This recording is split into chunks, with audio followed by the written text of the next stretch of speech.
Hello Wargamers and welcome to our Middle-earth strategy battle game battle report for today. It's always a mouthful. I am Luka from miniwargaming.com, joined also by Josh, and we are going to be doing 800 points of Return to the King against my Isengard forces. We play and call it work.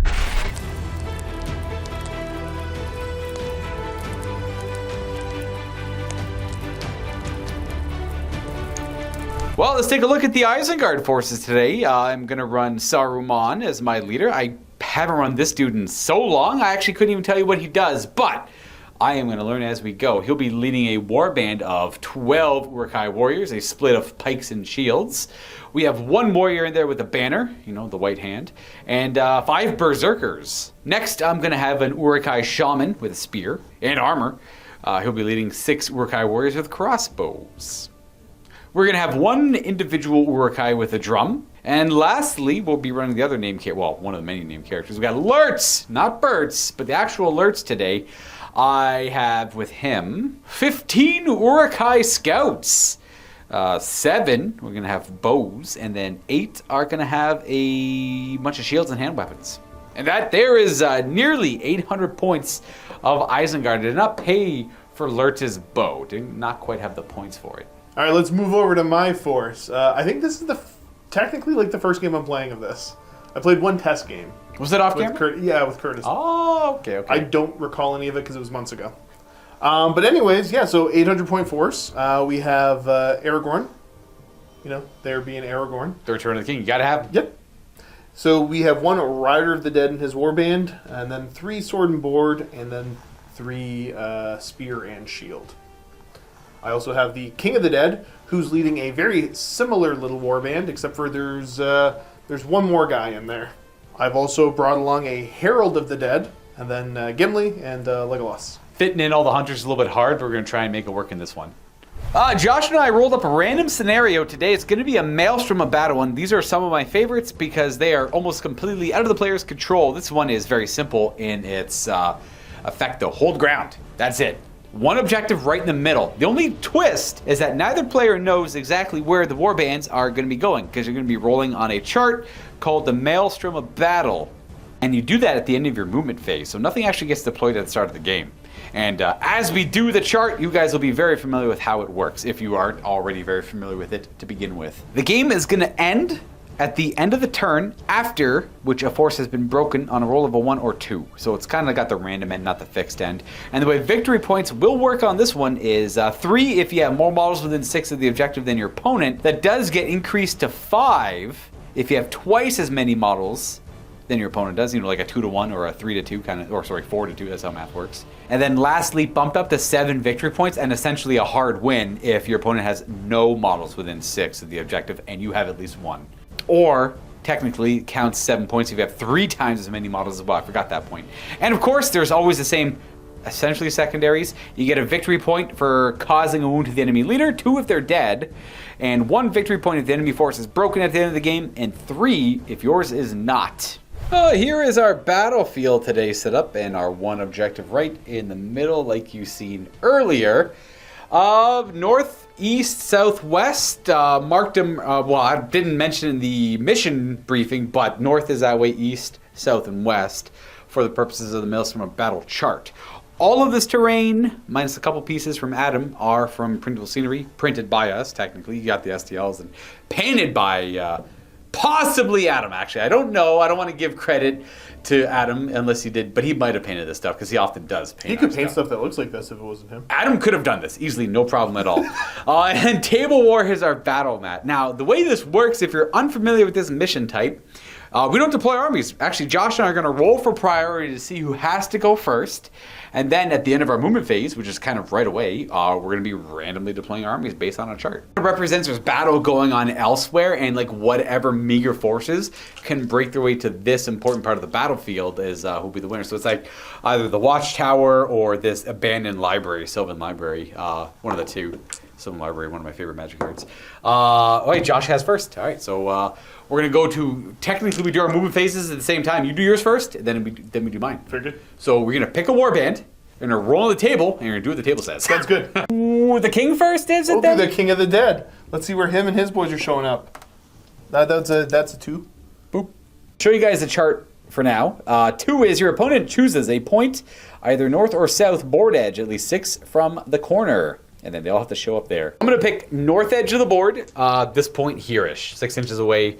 Kind of like inconsequential is the first roll of the game, so it doesn't really matter all that much. You're just knocking everything around. Well, I also moved him, I think, a little bit too far on by a titch. I'm making sure that my guys aren't too far, Luka. All right, that's fair. Who do you want to roll for next?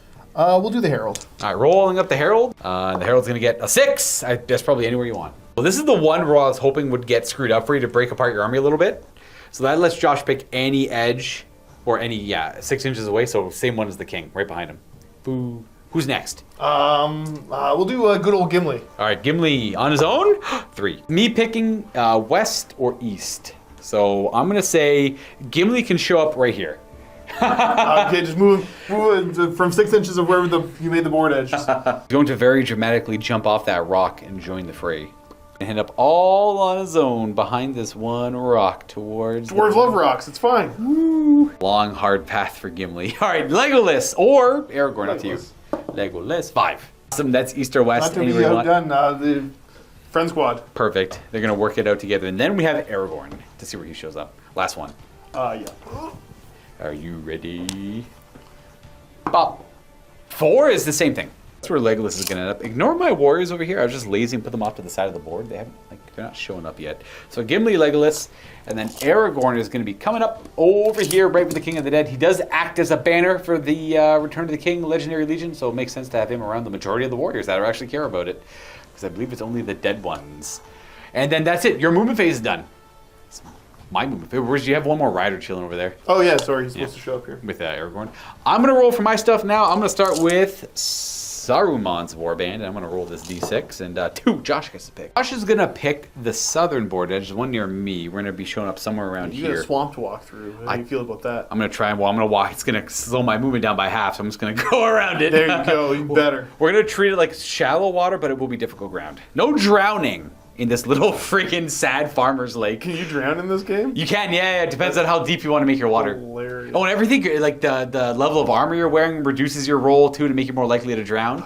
So, ghosts walk on water. Ghosts walk over. That's what I'm saying. Like, oh, that's the thing, because I know that I think they're just not affected, but I didn't know you can actually drown. Yeah. Also, like Iron Hill dwarves very likely to drown in water because they have shields, heavy dwarven armor. That's fair. Yeah, it's not. They actually have next to no chance. That's very sad. Water, greatest enemy. Dude. This is where we're going to show up somewhere from this point. They all kind of branch out. The river, or sorry, little crappy farm pond is going to be a real pain in my butt. It's just, next up I have my drummer, I guess. So let's do this guy. I'm going to roll a 5. I'll let him come in from over here and support this little warband. We got my shaman. A 5, also, same idea. I guess I'll probably come... No, I don't want to come in over here. I got the 2 hunters over here. Ooh, but Lurtz never has to roll. So maybe you just gang up on him. Legolas and Gimli, can you handle a couple of Uruk-hai warbands? We'll find out. How many points is that worth the guys over there? Is that a fair fight? It actually might be pretty damn close to a fair fight. Oh, that's hilarious. Yeah, with their points compared to their points. I actually don't know off the top of my head, but pretty damn to make it happen, come on. I will. All right, it's done. This is where the shaman's going to show up on the east side of the board, and then Lurtz and his warband never have to roll, which, funny enough, came up as we rolled up this mission. So I'm going to have Lurtz show right here. He's just going to... Technically, Lurtz's rule is I get to pick any result on the chart. I'm going to pick 6. I'm going to show up here from like 6 inches from this point. I don't know if this looks like a fair fight, bro. Well, I mean, I get to... That's why going second in priority is kind of nice in this one, because you get to see where everything shows up. And then you can... Now, granted, every time I've done something like this, it just backfires horribly. Sure. So this will be the time, though. Yeah. This will be the time. This is Josh's first game, so we might as well pincushion Legolas, I guess, with our Uruk-hai scouts with bows. Now, my crossbows can't fire, but the scouts walked on the board 3 inches, so they can fire at -1 to hit. The rest of the warriors over here just try and screen out this blender over here and deal with Legolas. And that's it. We've done the thing. We're gonna go to shooting. Josh does do his shooting phase first. Okay, cool. And then we do mine afterwards. Let me check one thing on Saruman to see if he wanted to cast a spell when he moved in, because I actually don't know what his spell lore is. Although one correction we'll make is I kind of just threw Legolas 6 inches on the board without considering the fact that he'd probably want to shoot the first turn. So we put Legolas where he would have been, assuming he would have wanted to take a shot in the first turn, and then I had positioned my warband to match up with it afterwards. It doesn't actually change anything. It just means I have to move that guy over here, rearrange their position, and everything else kind of stays the same. I just have to be an inch away from him because he can't charge the turn he comes from reserve. So what's the plan? What's Legolas's great escape? I don't really... Again, so I'm going strictly off of like this. These are cool sounding things to do because I don't know how to play the game. Fair. So Legolas is going to shoot his bow at these Uruk-hai close by here. He's going to shoot 3 times? Sure. All right. What is his shoot value? It's the number beside your fight value with 3 the die. up. 3 up? Okay. So because you moved, it's -1, so you got 3 shots on 4s. Okay, so we'll go 1, 2, 3. That's the perfect gotcha. That's So the that's the one you want to kill the most. Sure. Yeah, all right. So 4s to hit. We got 1 hit. Okay. What's this? Now, hypothetically, I'm not sure if I want it, but I can spend a might to make that a hit. Yes, you absolutely could do that, but you need to roll the kill afterwards. Right, so what do I got to roll to kill these guys? I'm only strength 3. It should be an elf bow, right? Yeah, strength 3. I believe these guys are defense 5, and it's been a while since I played, but you need 5s. I will double check. I was only half wrong. My Uruk-hai scouts are only defense 4 without shields, and my guys with bows don't have shields. So still 5s though with the strength 3 bow. So still 5s. I'm assuming I need my might for other stuff potentially later on instead of killing another singular orc. I believe that would be correct. Okay, cool. So I guess I only hit the first one. That's the main guy. Yep. And he's you could might it to kill him. That is a little bit more worth. But I'll let you decide. But if you might it, he's dead. Ain't no ands or buts. Sure. We'll might it. Because I have a feeling I'm going to roll poorly coming up and just lose Legolas anyway, so I might as well use some might. Blah. Down he goes. Gimli can throw an axe, actually, because it's a throwing weapon. You don't care about moving full speed or not. Sure. You see this nerd right in the middle Right here? in the front middle there. That All guy? right. Let's see if you hit him. Embarrassing. Throwing axe. That's probably a hit. Yeah, he hits on 4 up. And what's the strength? This should be 4. This is strength 3, but let me read something real quick. It does not get the +1 to wound for Legolas's tally because it's not in melee though. It's not in combat. Combat, yeah. 2. Nope. Off the shield of sorts. And that will bring it to my shooting. I have the only ones who can fire the 6 scouts here because they have orc or Uruk-hai bows into Legolas. So I'm just going to put all the shots into Legolas. If I somehow miraculously kill him, and I could have put shots into Gimli, I wouldn't bother taking them because I'd have to shoot through my own little honored friends. And Uruk-hai love each other. So 5s to hit because we moved. That's 3 hits. Okay. 5s, average. 5s to, yeah, thank you. 5s to wound. Just 1. I have no might to augment it, so you might as well fate it because I don't have any multiple damage. Sure, and this is basically a 4 to ignore damage? Correct. And you can keep rolling it if you want to. Boom. One of his fate is expended, and he's still good to go. And that should be it for shooting. That is the first turn done. That's all of our moves. Everything is on the table. A lot of action over here. I don't know if this is good or bad for me. We're going to find out as the game progresses. And roll for priority. I could choose to automatically take it with Saruman, but I'm not going to right now. I'm just going to roll it. I got a 1, and you went first. So you win priority. You get to go first. That might be a good thing. Yes. I'm not going to bother calling any heroic moves. I'm just going to keep my might. Yes, I'll let you move all your pieces first. Then I do. Sure. Gimli's going to commit to going to these guys here. Oh, I get to throw an axe on the way in? You stay a little bit away. Which one do you want to punk? Let's this guy because his base is different. All right, so he brought different mud with him to the fight. All right, and that fair. doesn't make sense to me. You hit and a 5 to kill. Oh nope, and then you'll go into both of them. Boom, boom, boom. Legolas is going to skulk to underneath this little rock there. No, that means I can't shoot though, right? If you do it correct. Okay. You could choose to go 3 and still shoot, because you shoot before I do. But I charge you. I charge you on my turn. Yeah, you charge me. You know what? I'm just going to roll dice and fight. I think instead we'll send him into the archers here. Okay. All of my Uruk-hai scouts. Yep. Yeah, we'll just... Boom, boom, boom. Charge both of them. Enter his control zone, charge both of them. Works for me. And then that's it for moving over here. You get to remove the rest of this. Now, one point of advice, if you want to get them somewhere fast, at the beginning of every phase, you have to call your heroic actions, and Aragorn has free might. Okay. You could call... Sorry, I'm not showing them all up. Right? You call heroic march. You add 3 inches to all their move and 10 inches to the cap. Anybody within how close? 6. Okay. Yeah. Anybody within 6? Yeah. But they have to end their move also within 6 of Aragorn. Woo! And Aragorn has to move first. So I don't see... Oh, so That doesn't really work there. I would let you redeploy the models. It's more because he also wants to be behind because he gets shot, right? I guess he wouldn't know where my archers are showing up. Yeah. So I guess I'm not doing that one, but maybe I'll try to set it up for other turns. You could also declare the heroic march and have him go up and around, and then he would just be lagging behind them, ish. And then continue to. Yeah. Okay. Sure. Yeah. You could. There's like a weird way to finagle it, but he gets to go up to 8 essentially. That's the heroic march done. Oh, this one guy. He wasn't within 6. He wasn't in the order anyway, so perfect. And when I said 8 inches for Aragon, I meant 9. He moved 6 plus 3. That's how math works.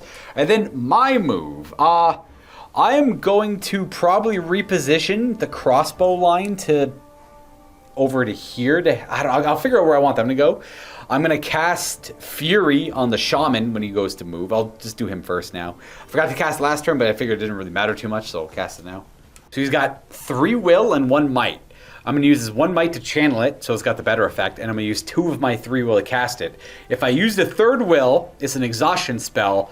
It remains in play until he is slain or until he runs out of will. So if I use all 3, it just immediately goes away. But I need a 3 up on one of these 2 dice. Boom, we got Fury.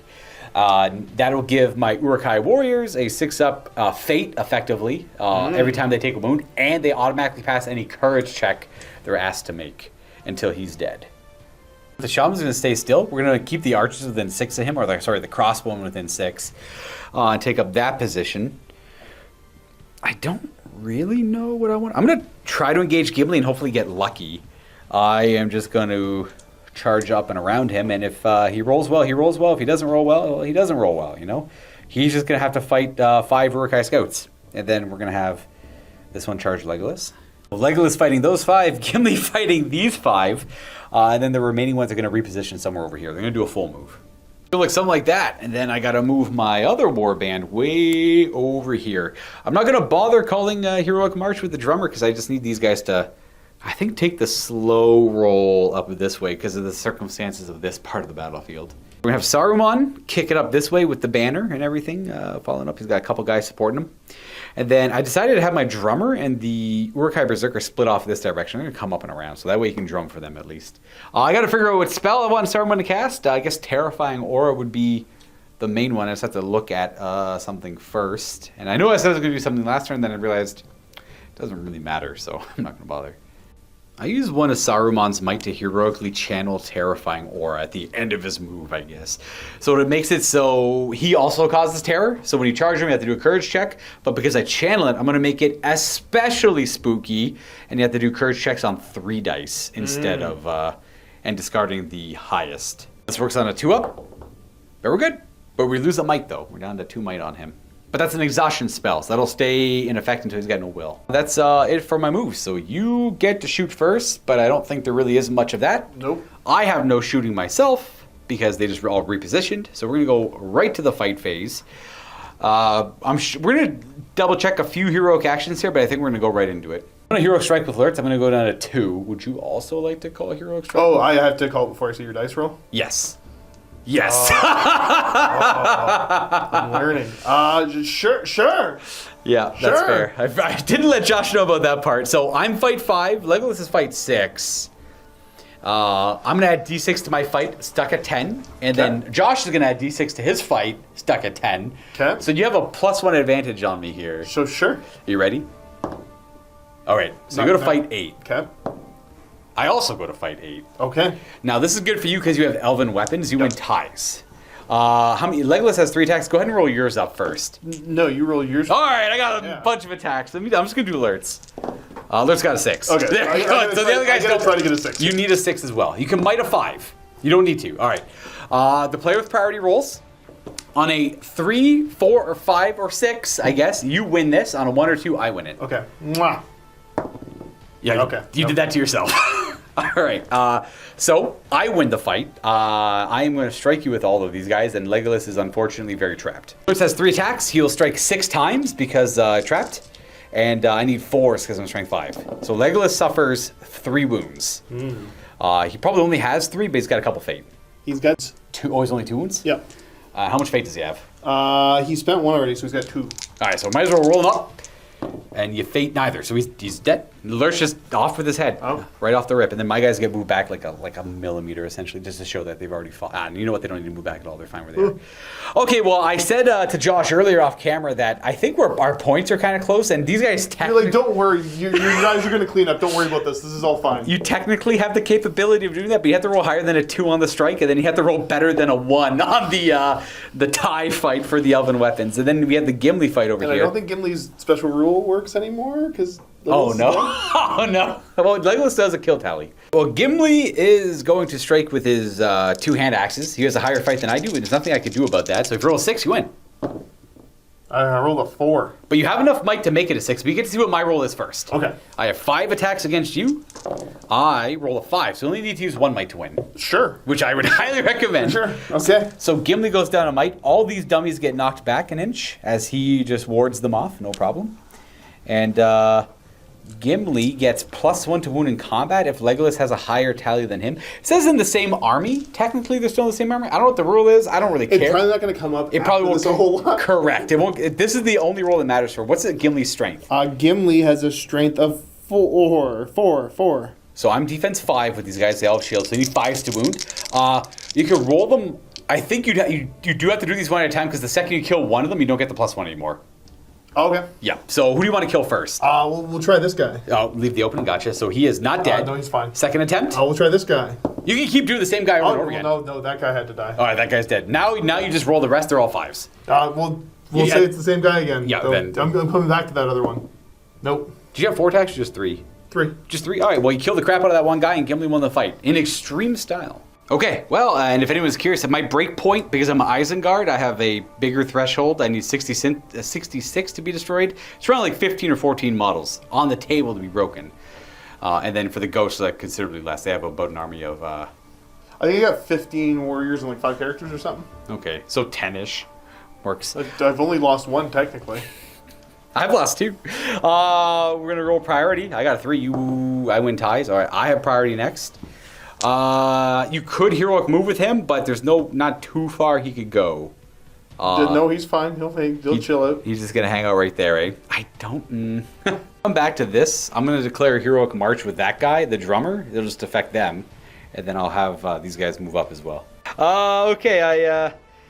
I don't really know. I mean, just to clarify before we continue, are there any other rules like traps you feel like teaching me about before it happens? I screwed up. I did not tell Josh about the trapped rule when he went to go charge in Legolas to the Uruk-hai. I still potentially would have probably just lost him anyways, but the math was a little different on that. Correct, because it would have been only the same outcome would have been there with Lurtz fighting Legolas with all the heroic strike and all that stuff, except Legolas would still.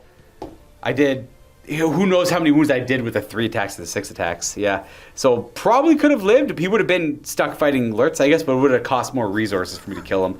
I don't really know what I want to do over here so much. I think I just want to do some weird honor duel now. I'm just going to have Gimli versus Lurtz, and we're going to see where that goes. So I'm going to have Lurtz charge in, and then the rest are just going to go away. He's going to command them to go that way. The Uruk-hai hordes move towards the middle objective still, and I'm curious to see how this goes. And that is about it. We're done moving. You get to move your stuff, actually. I think Burns going to heroic march again. I'm going to show you where this all ends up. Yeah, he's going to go help Legolas and Gimli. All right, we are moving this position. Aragorn, with his cloak, is going to hide behind the tree. And a couple of the riders of the dead running towards the crossbowmen. And a procession of the dead towards the middle. Again, whoever holds the middle in the end is the winner. That's all that really matters. It's about getting there, though. That's the thing. So we're going to go to shooting. I'm going to see which of my crossbows and bows can actually fire. Not a whole lot of them, if I'm going to be honest, because these guys only have 18-inch range. So I know they're not going to be in range. Crossbows are 2 feet, though. I'll just have these 2 fire at the one rider of the dead. The closest one? The one in the middle between Aragorn, because I can't really see this him. One here? Yeah, that guy's going to have the treehouse in the way. 4 is to hit. I missed both right past him. I'm going to have 4 of them fire at that rider of the dead, and if he somehow miraculously dies, the rest of the shots will go to the other rider of the dead. So I'll see if they hit first. 3 of them are going to hit, so I'll start resolving these against the rider. Now I have to see if they hit the horse or the rider. So on a 5 up, I hit the... I can't remember. I'll look it up. Low is the horse, so I hit the rider on that one. He's defense 7, so I need a... Is he... or 8? I think the riders are weirdly 7. I don't know why. This has told me that a Rider of the Dead is defense 8. Okay, then I'm incorrect. That 4 doesn't do it all the same. This one is going to go for the horse. The horse is probably defense 5. The horse Spectral Steed is defense 6. Ooh, 6. We're still good. And then the last one is going to hit. That's the rider. And you're fine. No damage. Too thick, too hurt. These guys can only shoot up to about like here-ish, I think. So that's it. We just have this fight to go over here. I'm going to issue a hero challenge with Lurtz for the fun of it. It uses one of my might points. I'll go down to 1, and I think Gimli used 1 earlier to win the duel, so he's at 2. Yep. Gonna hope Lurtz wins this. Okay, so I have a 1 higher fight than you, right? You win ties, yes. Okay. But you could fight two-handed to wound me. I'm defense 7 on Lurtz. Oh, you're defense 7. Well, yeah, he's pretty thick. I think he needs 6 to hurt him. I need 6 to hurt you all. I probably need 6 to hurt you. I am strength 5. He's got one gigantic you know what? arm. I'll fight two-handed then, sure. I guess you use might to make it a 6 still. True. I have my 3 attacks. I roll a grand total of a 4 on my But I think I only get 2 attacks now. Yeah, you just get your base attacks, yeah. You roll a 5 as your high die. So you win. You push me back. And I gotta look at your strength to my toughness, but I think you need 4s now, if I'm going to be correct. Ice to wound. Okay, well, not quite. Okay, right. Very good. And that's the turn. We got priority. Woo! I win. You win ties. So you have priority. Okay, sick. Gimli has to charge. Sure. Do you want to go any fancy position or just right into him? I'll just go right in. Do I get to throw an axe on the way in? Yes. Okay, yes, good. Take almost certain you do, yeah. You missed. You missed. Awesome. You want to go like up there? Sure. Yeah, there we go. Sure. We're not going to bother with the heroic march. We're just going to move everything freely. It's now come to my realization, as it's been a while since I played as well, I'm a little rusty, that I have the advantage with range attacks. I can just pepper the guys in the middle, so Josh does kind of have to come for me. Luka told me I had this I know. scenario heavily favored me. It's like, I'm like, you got this, dude. It's like, I'm just lying. Like, this is all super easy. I'm just lying. Every aspect. Oh, my God. And I'm like, if I charge in there, he's like, no, you're all good, dog. You get a higher fight. Like, I can't really hurt you. Like, you're just going to cleave through me. I know. And then like, okay, so there's a rule called trap. And like, oh, okay. There's this rule. So, by the way, I couldn't believe I won that fight. You guys have to understand that fight was not likely to be won by me, the Uruk-hai, against Legolas. But it's all good. Oh my God. It's all good. This is. I was gonna say this feels strangely similar to the last time we played fantasy. Yeah, I know. I'm remembering.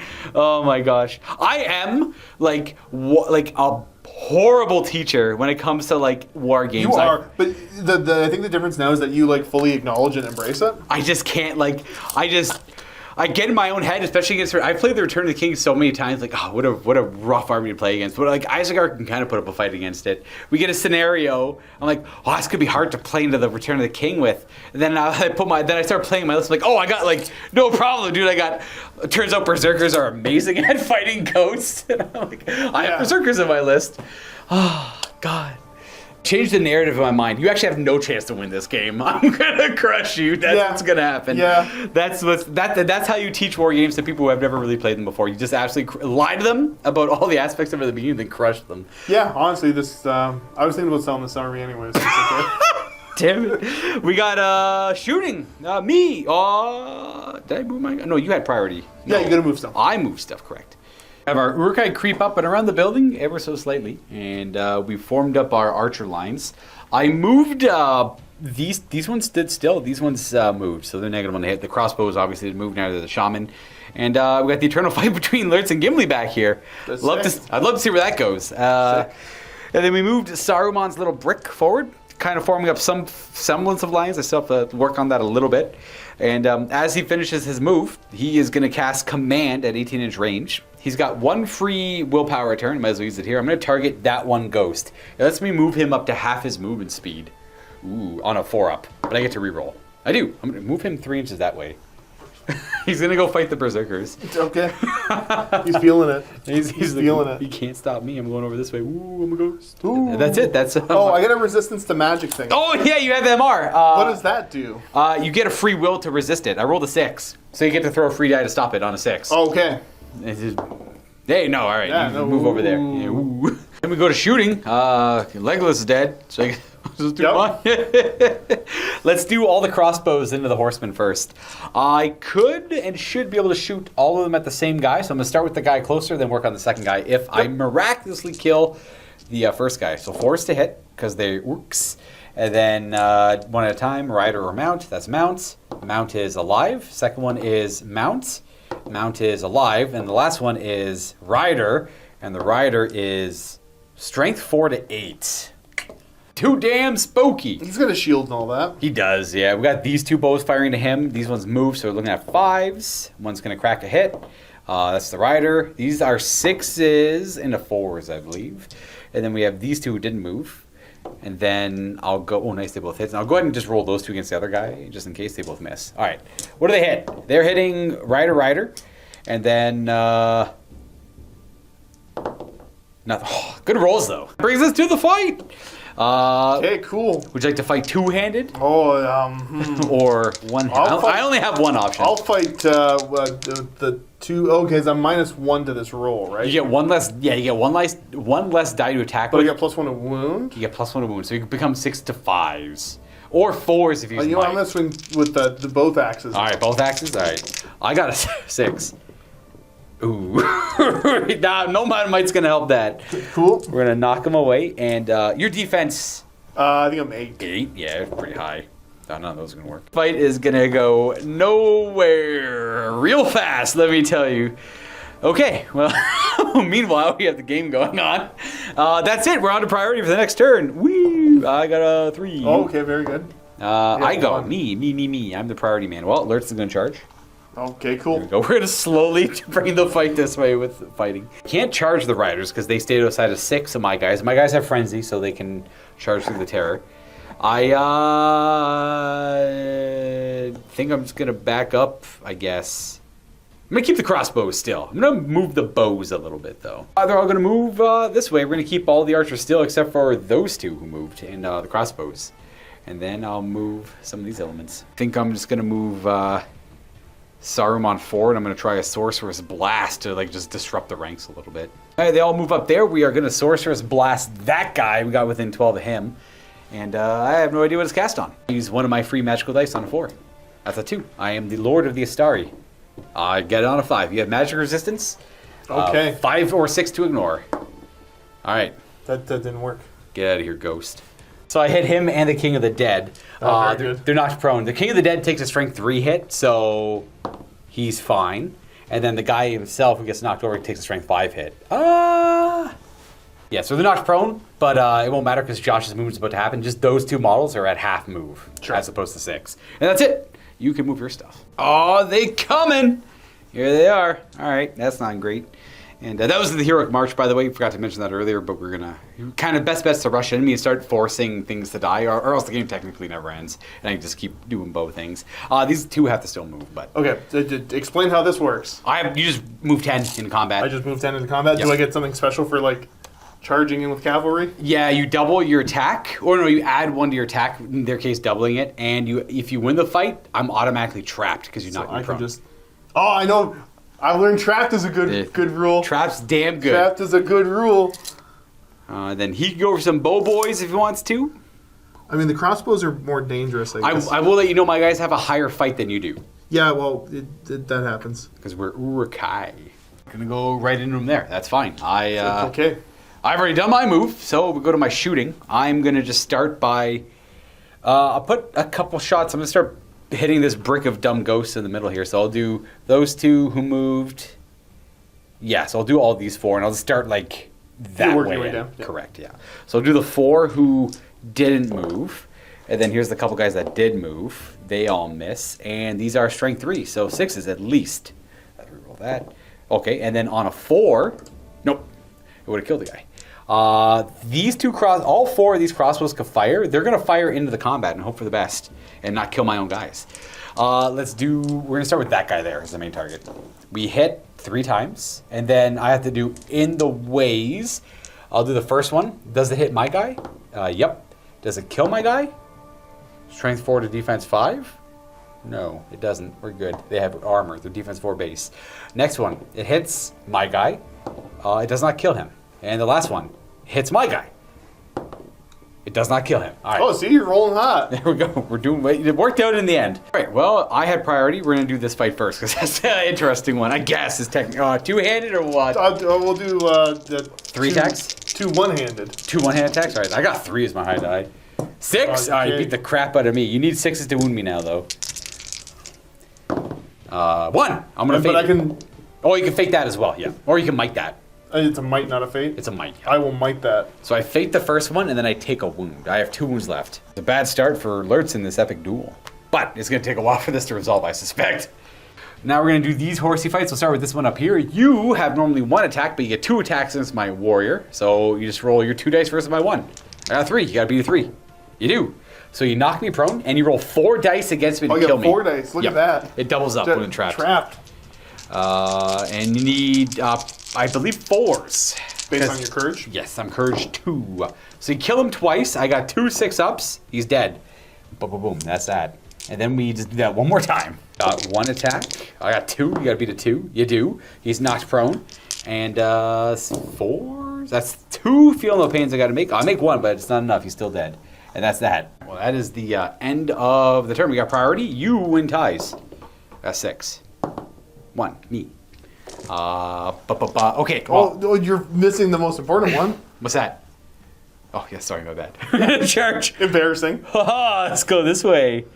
And before that, I can run away. So you could call a heroic move with Aragorn to move first.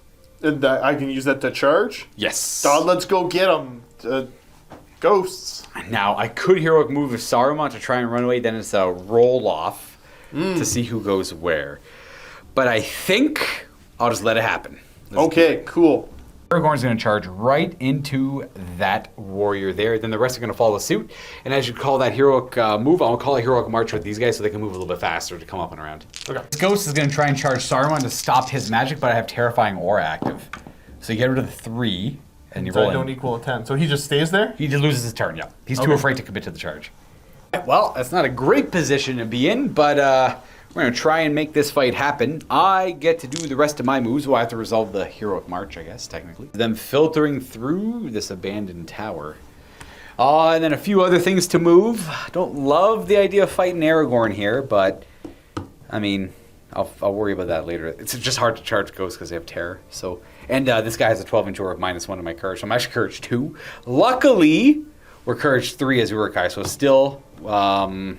Those are down to courage 1 then. Correct. Yeah, okay. Not courage 1, because courage 1 is not great. Before I commit to that, these ones are kind of easy. Because of Frenzy, these guys can just charge the horses. I don't have to worry about that. Oh, no, my horses. I don't have to worry about that nonsense of the cab charge. Just start trying to charge a bunch of things in here. So it looks like that's a 4 on 2. So I'm going to have this Uruk-hai warrior declare a charge. I need an 8. That's a 9. All right. And the speed, the pike support doesn't need to check. It's only ever going in a base to base. So I'm just going to split that off into more even fights. Let's have this scout attempt to charge. That's an 8. Into this guy. Just that ghost, right there. So the next one try and charge. He is, no matter what I roll, he's too afraid. This guy will charge next, or try next. 7, that's a fail because of the Spooky King. It's going to turn him around. So I generally know that they do jack. Just keep going, I guess. That guy's next. Let's go. Oh, he's too afraid. That's about it, I guess. So I'm going to leave him there, I suppose. Have this banner shift over here. Have a couple dudes protecting him, making Uruk-hai sounds. Saruman's going to slink away, but before he moves, he's going to cast Flame Burst. I am going to use my free die and 2 additional dice. It's a cast on a 5. It's going to try and buy me some time. I'm going to channel it as well. I'm going to Flame Burst Aragorn. It sets him on fire. Now, I don't remember this part of the movie. I know, it's the same, but you take a Strength 9 hit at the end of every turn. Until you put it out by putting it, you have to roll on the ground. So let's see, do I even get it? I do on a 5. You can use your will to try and resist it. I think only the undead get the magic resistance. Yeah, I think they only. But you have 3 will on Aragorn, and you can use 1 to 3. Will used for anything else? Augment your courage rolls. You can, like, might, but might also does it too. So, but if you roll natural 6s, you actually get the will back as well, which is kind of cool. So you can use 1. All you need to roll is a 5 up to stop If it. I roll 5 up, then I stop that. And I can use up to 3 dice. Yes. And what do I use to augment these, or I can't use anything to augment? You can use. You could use might to augment your will, but at this point, your might cost you now because you used one earlier. Yeah. I guess I'll throw. I may as well throw all 3. There's no reason to throw all 3, right? You could. Well, that just means my spells in the future you will have less will to resist, and I have spells like Transfix where he starts drooling, and he can't do anything for the turn. And that's not great. But he just takes strength 9 hits every single turn? Unless you roll on the ground and put it out. Can I roll on the ground when I'm in combat? Let me look. Yeah, so when you go to move, you can't do it if you're in combat. How far away is he from? Oh, he's not close enough to get into it. So if you're set ablaze, you can lie on the ground during your movement phase and crawl 1 inch. So you pretty much give up a turn of moving to put it out. Yeah. It's not a strength 9 hit at the end of every end phase. It's an immediate strength 9 hit because it's big hot fire, and then a strength 5 hit every turn after. You know what? Hopefully I get to chop his head off soon anyways. I'll throw 3 dice. Throw 3 will at it. Perfect. And it costs you only 2, effectively. It costs all 3, but you get 1 back. And then he's like, okay, I have 1 might left on Saruman and 2 less will, and he's going to move away. Bye-bye. Hey, you're almost on fire. Let's go with that was it, right? Because I kind of declared the rest no, I only charged with them. I didn't figure what the rest of this wants to do. I like the idea. I'm just going to shoot in the back of your guys as they're engaging in an honorable melee. None of these guys, I guess these guys can, he failed a terror check. I know that was always what you've said about games, that you wish there was more shooting and less honorable melees. I think this is something I've been very vocal about this. Very vocal about how, yeah. Let's move this guy up a little bit just so they can fire through each other. These guys should be good. Those guys should be good. And then I'll have the crossbows charge in too. Heck yeah, crossbows! Oh, you get a roll, don't you? No, they're automatic over there. They're frenzy. They're super mad, man. Let me tell you. There we go. And then the shaman is gonna move a little bit. Not much though, just until they're dealt with. Okay, that's it. We can do some shooting. I am gonna start with these guys moved. We're gonna start shooting at this guy and work our way back. Okay. You know what? I don't like that guy. That guy, I hope he'll probably get caught later. Let's go with that guy. 2 shots, they moved, nothing. And then the next 2 guys are going to shoot at him because of line of sight, it looks like. And you know what? I'll put the other, let's do these guys first. Nothing. And the last 2. Oh, nice. I need 6s into 4s. Nothing. All right. And that's it. That's all my shooting because all the crossbows You are can't shoot a engaged. ghost? Well, it is surprisingly difficult to hurt a ghost with an arrow, no matter how strong that bow is. So go ahead and just do this cool. Oh, heck yeah. Just 2 hand weapons? Yeah. All right. Oh, I got a 6. Ooh, you'd have to use 2 might to win it. I don't know if I have 2 might left. I don't think you do. I only have 1, so I guess no. 6s! I don't wound you though, you're good. I could might that to a wound. How much fate does he get? He's got a lot of fate. He's got 2. 2 fate, 2. I'm gonna. Oh, whatever. No, I don't care. I'll do it for later, I guess. There we go. All right, that's it for that. Let's do this fight up here. Ghost, we'll do the 1-on-1. The 1v1? I got 1. But I only swing once, right? Or do Correct. I swing twice? Only once. Okay, so Yeah. I get 2 swings on the charge. Correct. You win. All right. So you need a 4 to kill. Then I don't knock you down because that's... Correct. Okay. Yeah. Nope. I'm probably a little too far. I'll keep him there. And then we got a 3-on-1. 3 is my high die. You win. You're all knocked back. And you get 1 attack. You can kill kind of whoever you want if you roll high enough to kill him. We'll see in a second. Is he trapped with the tree, or can he move far enough back? As long as you can move a full inch, you're good. Oh, you can go. Okay, gotcha. You can go in other directions as well. He's got the fate. Nope, Shaman does not protect him. Fated to die. Oh, I punched the terrain. Bunch of fights over here. We're going to do the Aragorn fight last. Well, we got a 1-on-1 here, it looks like. I think I got a spear behind here, right? It has to be based with him. We can just change it up if we want to. There we go. Well, I was just saying, like, can he not just... I'm pretty sure I had him based. Oh, he was based? I'm pretty Okay, sure I mean, we have got bumped, but I think he just went... Nah, That works, right? yeah, that works. Okay. I'm learning as I go, but... We got 2 on my 1. I got a 1. It's not ideal. I'm too far from my banner. You gotta roll... Yep, that works. So he's getting knocked away, and you need a 4 to kill him. Am I still throwing 2 dice? Yep. Okay. The spear still pokes. Oh, he's dead. My Urukai. My fighting Urukai. You just have a series of 2, 2, 2, 2 on 2s. We'll just keep rolling them up. Which set of 2s do you want to... We'll start here and work our way over. First one. I got a double 1. Okay. My banner is within 3, though, of that fight. And I got a 2. All right, so you win that fight. I'm going to get knocked back. And... Do I still strike twice? But I can only kill the front guy. Correct. You can only kill the front guy. You kill the crap out of him. There goes a shielded Urukai. Suppose I don't care about my shields that much. The next 2 on 2. I got 5! Damn. 6. I'm going to reroll my 3. No, it doesn't help. Do you kill my shielded Urukai? Yes, you absolutely do. So we'll move you to there, and then take you and go there. This is going horribly. Next one. 6, I win! 6. I got a 6, but you got a higher fight. I got a higher fight, yeah. So, yeah, there's nothing I can do about that. Nothing you can do about that. I need 6s to kill. No, that's not going to do it. And then they'll move back, and then we just do the next one quickly. 2 is my high die, but I got to reroll. Okay, I need a 6. I do. Oh! You spoke too soon. I did. It was the 6 for sure. You got him too. All right, easy. My front line completely buckled, but we tried. And we're gonna... They did better than Legolas did. Yeah, they're way better than Legolas. Aragorn is gonna fight two-handed with Anduriel. I got 2 attacks. I got a double 1. And you got a 5 as your high die. My banner is within 3 of that guy, but it doesn't matter. So we're gonna knock this guy back, that guy back, and you have 3 dice that kill him on 3s because of +1 wound. And always shooting on 4s.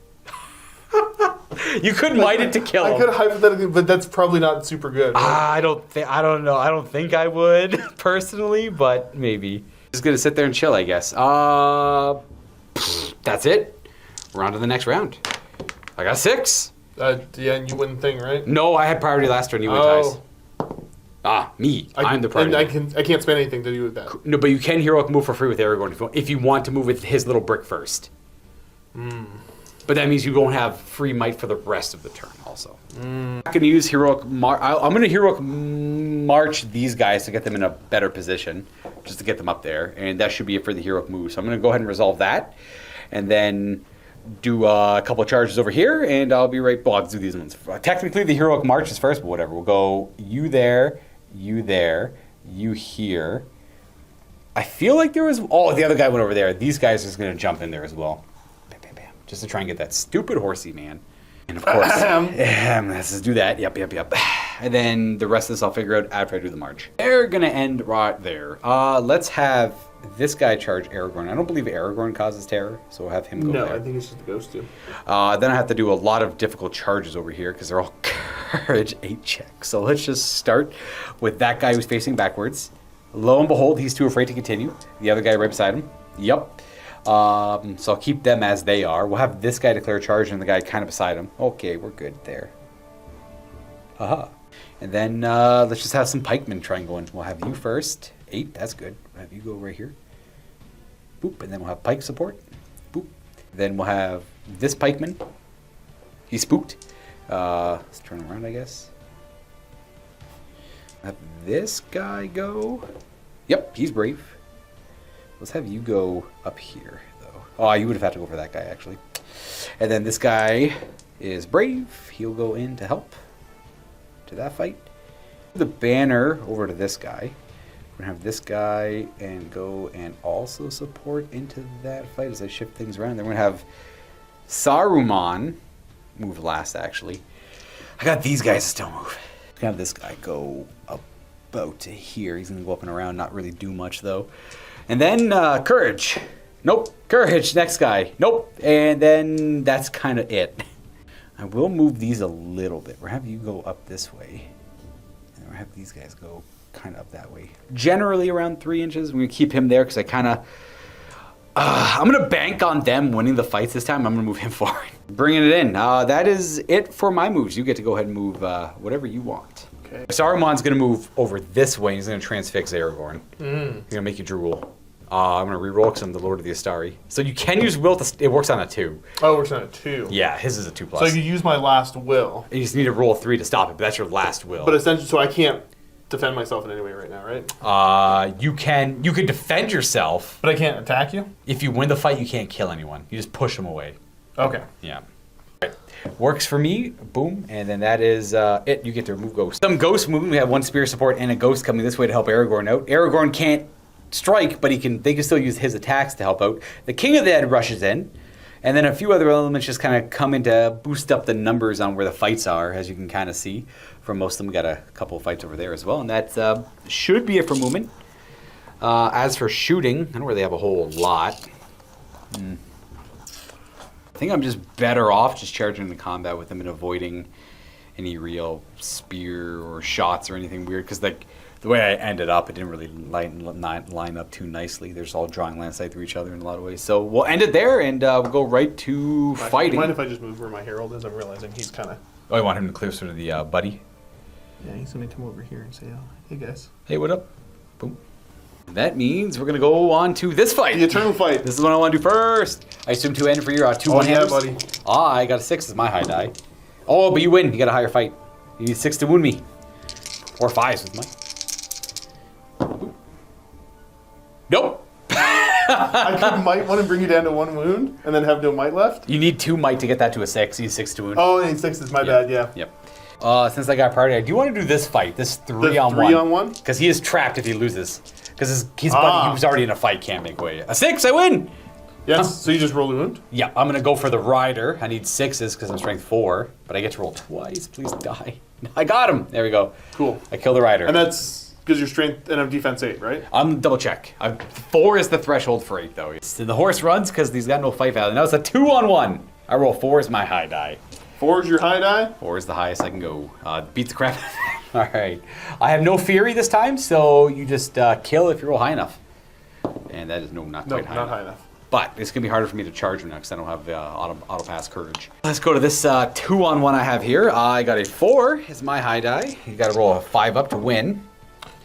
Aragorn? I'm not close enough with Aragorn. Yeah, definitely not. Yeah, because you declared me over there, right? Yeah, exactly. Okay. Yeah. I think everybody else is. Nope, not even close. They just get pushed back. You technically, I can't remember who has control over, but I believe you do. Boom, boom, boom, boom. There we go.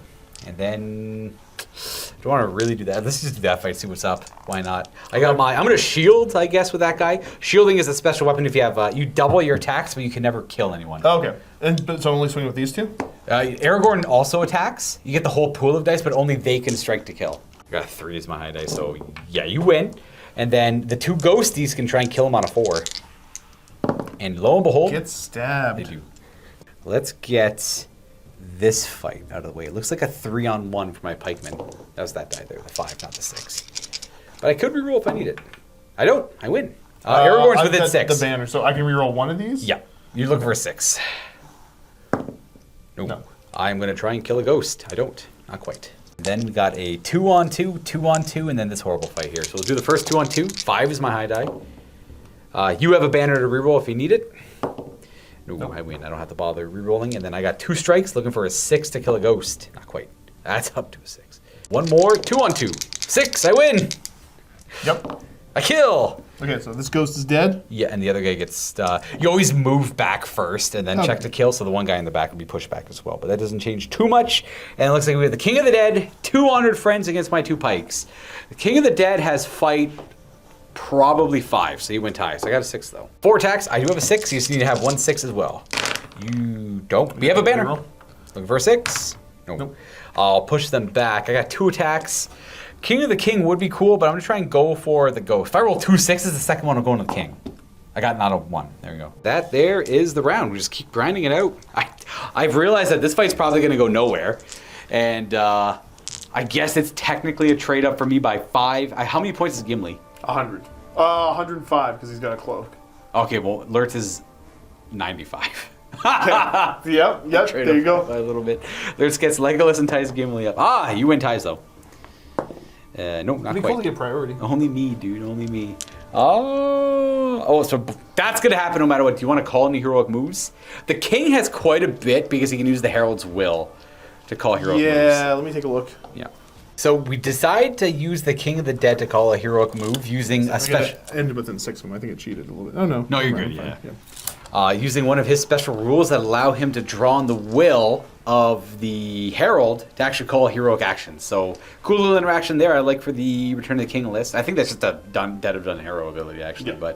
But so that is his move done. Everything did it with me. Aragorn charged these 2 guys back here. So I wonder. I get to do my stuff, I guess. Not much wondering. Yeah, I wasn't even going to... No marches there, just regular moves. This Berserker is going to declare a charge, but he's courage 7 down to 6 because of the king. We make it naturally on a 10. Berserker sounds! But that's the only guy who can make it, and the rest are just going to move. I'm going to completely abandon the objective because obviously Berserkers wouldn't stick around on an objective. They're going to go fight. Only one can make it in. This guy's going to drop his drum and start clubbing things with his bone. His like literally gigantic femur. I have no idea where he got it from. And I got to figure out the rest of the stuff. Saruman is going to make Aragorn drool before he moves, I guess. Well, it works. It works on a 2. Would you like to use your willpower to... My 1 remaining will. On a 2 up, I just ignore it. And then that's it. On a 6, you get it back. Hey, it's free. All right, that's my spell cast. So I'm going to have him go and fight... what's this guy's melee stats? Sure. Whatever, I'll get him in there. I'll do a courage check still, though. Oh, he's brave. Let's just have him go... Those are wizard sounds, dude. That's what the Lord. That's the Lord of the Astari. That's the sound of superiority. Let's do a classic move. We're gonna move this guy up here so they all have fury and can charge. The shaman moves. The rest of the remaining Uruk-hai scouts move in. This guy is going to fight this guy. I guess I just didn't see him. There we go. Easy peasy. I do have a few more moves with this stuff in here. Aragorn's fighting both. Yeah. Yeah. Yeah, because that does pull both of them out of their fights. That's a smart move. Everything else is tied up in here, except for the banner is making sure reality's in check there in the middle. But I might shift his position because it's getting eerily close to the blender here. Before I do that, I got to do some more obvious moves over here. These guys are Courage 3 because there's not a spooky king nearby, so start with him. Needing a 7. Oh, he's in. That's a 7. Send him straight in. Yeah, he's going to go right. Yeah, so like I want to start working on a trap. These guys here. I'm going to go... Okay. Next one. We've been fighting these ghosts forever, dude. Let's go. Horses aren't scary. Let's go to the next one. He fails. That guy there. This guy here is going to try and charge. A little far away, though. He should be okay. The guy's too afraid to participate. The other 4 do make it in, which is kind of critical. That's the rest of my... The only thing I have to decide on is, like, what the heck do these 2 dummies do? I guess I'll have that guy Pike support the Lord of the Astari. And this banner is going to come over here just to...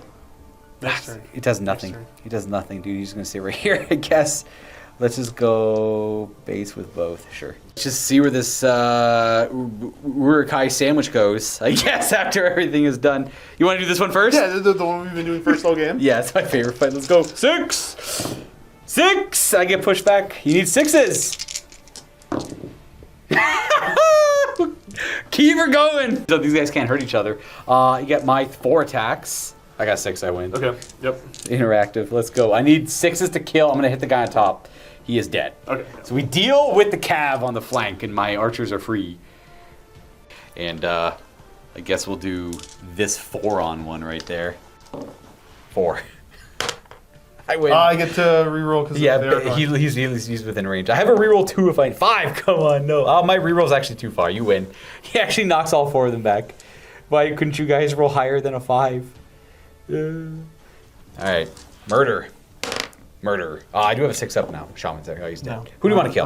We'll say I killed... Dealer's choice on this one. You know what? That guy with the shield? That dead. Get out of here. You know what that shield does for me? Nothing. Let's do this. Let's do the fight with Saruman and that one ghost. I have 2 attacks in total. A 6, I win. 6s. No, you're fine. Oh, but you're trapped. I think technically nothing can make way. I think I am, yeah. You're still okay. What that means is I just move back a little bit, just to show that that fight's resolved. Gotcha. Should be a next one's that 2 versus 1 in my favor. I got a 5 and a 5. Awesome. I got a 6. My banner should be within 3 of the fight. Doesn't help though. And yep. Who would you like to kill? You know what? That nerd there. Get out of here. Oh, the guy with the bow. This guy's gonna get knocked back to over here. All right. Well, I thought this was gonna go a little bit better for me. We have a 1-on-1 right there. Yep. In the back, I got a 4. That's not bad. Okay. You have a banner. All right. Well, where's that 1-on-1 there? My banner is I'm gonna roll just in case. Oh, I gotta look. So I am within 3 of the fight, and then that means I win, and I do nothing with that win. There's the room to be pushed fully up that way, which these guys aren't actually fighting. They're just very close. And I think there's another 1v1 right here. Yes, sir. There is. I gotta. We both have banner. I got a 6 though. I can't beat that. 6. Oh! You got him. Okay. Imagine getting beat by a pole to death as a dead guy already. Technically, all the pikemen have hand weapons they're pulling out and fighting with, I think. Let's do this berserker fight on that one guy. Oh, okay. I got 2 attacks. I'm a berserker. That's a 3. Okay, well, you have a banner. You got a banner. I've seen that before. 6s. Oh, I got him. Poof, goes the ghost. The rest of these aren't great. Okay, so this is a 2v2, I think. Oh, did you want to do a hero combat with Aragorn? What does that do? That lets you fight these guys. If you kill both of them, you can charge the fight again. Yeah. Yeah. We have to technically do it at the start, but it shouldn't affect any of this. Okay. So we'll do that fight now. That costs none of your might because that's the first might you've The used this first turn. free, Yeah. I have 2 attacks. 3. Awesome. So I should be swinging two-handed all the time, right? I typically do. Okay, Yeah. sure. You got a 3 as your high die. I have a banner. You don't have a banner though, so nah, you're good. All right, you win. They're pretty trapped, so you can do two. You have 3 strikes, but they all turn into 2 instances of 3. So 2 on that guy, 2 on that guy, and then you just need a 3 up to kill him. So it's 2 dice? 2 at a time. Yep. So he's dead. Then the next guy is dead, and you're free to charge Cool. as well. Where's that nerd? And then it's just a real fight, a regular fight. It might mess up a little bit if you go and kill the banner, because I want to fight with the banner, but I have a banner to pass it over to, hopefully. So sure, we'll say I'm fighting these 2 guys. Yeah, it's a little bit easier than going for Saruman, because we were in range to get Saruman. I just forgot to call the heroic challenge earlier. And I'm just going to make sure I'm within 6 of his band. it's time to start absolutely messing up some Uruk-hai. My main bulk army here is not doing well, so we can go ahead and do that fight. You got 4, 3 is your, if you're, I assume, are you going to always do 2-handed? I think I will, and I'll say if I'm not. Let's say otherwise. Okay, fair. That means I have, my banner's -1 to hit, so that's a 3, because banners are always -1 to hit. My other guy is a 5. So I could send one, no, I had to spend 2 might to bring that up. Correct, so that's currently a 3. Sometimes it's okay to take the L, but he is kind of weak. But he's got a lot of fate. Yeah. Yeah, but he gets a free might every turn, and he's sitting on. Should be bring him down to 1 might, but he gets a free one every turn.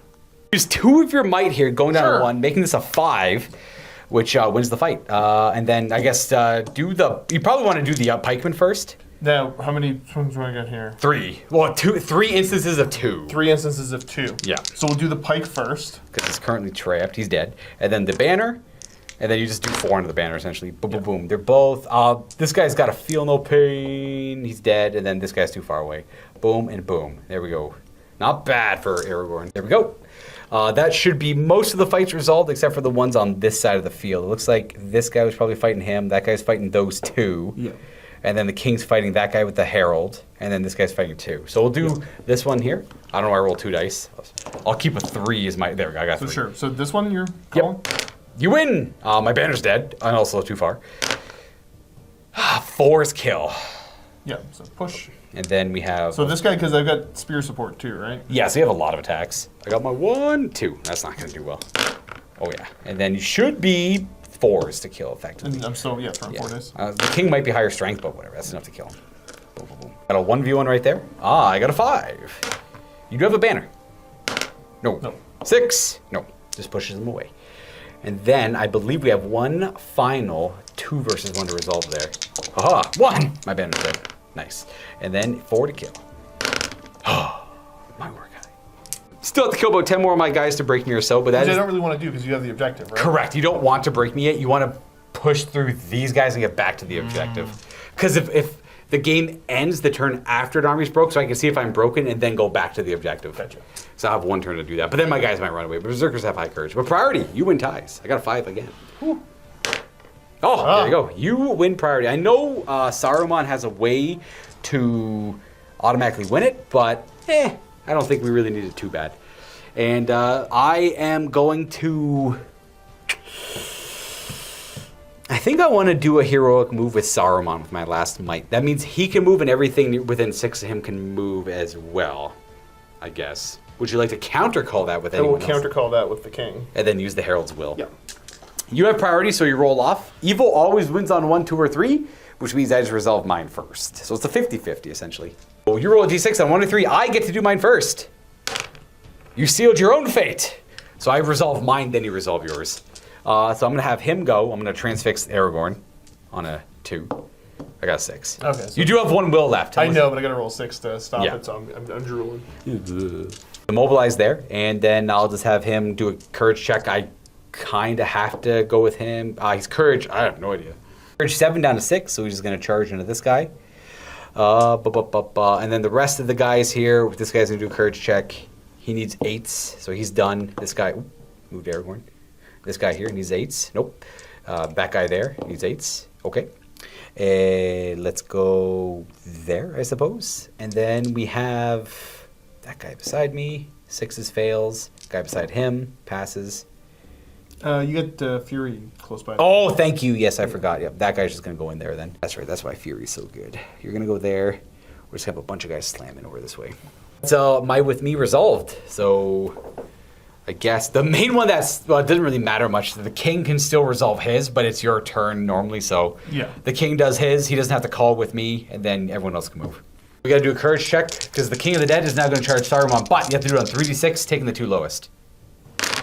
You do with a 7. You're A-okay. Welcome. And then I have no might left on Saruman. The King of the Dead is going to try and go for a character assassination. The rest of the ghosties are going to move. No need for courage checks. Yeah, I'm just trying to think of where I actually want to set fights up because you're better than me. Yeah, I know the Berserkers are the scary part coming in. Berserkers are the worrisome bit. Okay, so this is all their charges. Then I resolve the rest of my moves, which would be these elements here who are too far away from Saruman. This guy's afraid. He's just chilling there. Everything else is engaged. It looks like so. That's a 3. That guy's just fighting one guy, so I might as well. Now, do these guys have to take checks, or are they close enough to Fury Man? They're too far away from... these two are probably fine, actually. These two are good to support. Not that this guy has too many options. Oh, I guess he can come in here. He should be more than enough movement to get in and fight here. Boop. And then this guy was within 6, so he's going to jump into this fight and help out. This is getting real convoluted. This guy has to do a courage check, though. He's courage 7 down to 6. He's brave. I don't know. I feel like I kind of want to support over here to clean up the flank a little bit so I can kind of start piling in. And these 2 archers are... We're going to have all of these start moving towards the objective. Oh, however, you do have this to do. So it's your priority. Gimli gets to throw an axe. Axe! No. But charge. Yes. Heroic challenge. Continue. And then I'll remove the rest of my guys. Moving towards the objective, ready to jump in where needed, and then these 5 are on the way over as well.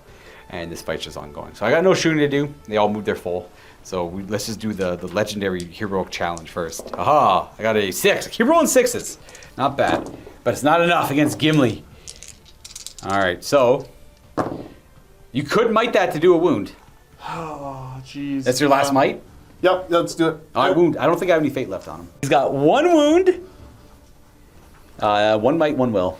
Lurch is trying his best. I could shield for like 6 attacks, but I keep rolling 6s. It's just not I'm not getting the wins on the Gimli's fight. not going to do anything after anyways. I know, he's going to be pretty much out of... The hero challenge is hopefully taking him out of the game. And otherwise, I get a cool... who's your lead? Aragorn's your leader, Saruman's my leader, right? It's not ideal. All right, so Aragorn's there like a dummy.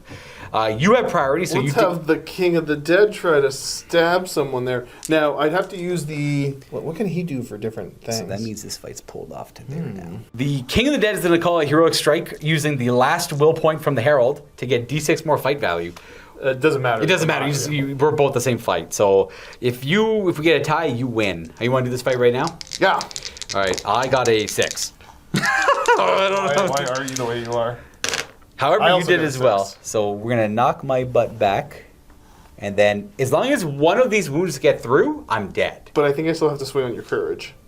Yes. What's your courage? 7. 6. Down to 6? 6. What's your strength? And I'm strength? strength 4. So you need 5s. Okay. You get 2 attacks. You get 2 though. Oh, yes. 2 attacks. Not even remotely close. Doesn't even add 5. The game is annoying when you just like it's all on the dice. That's the nice thing I like about it. It's just decided by the circumstances. You want to do this 2 on 2? We'll do that 2 on 2. 3. It's my high die.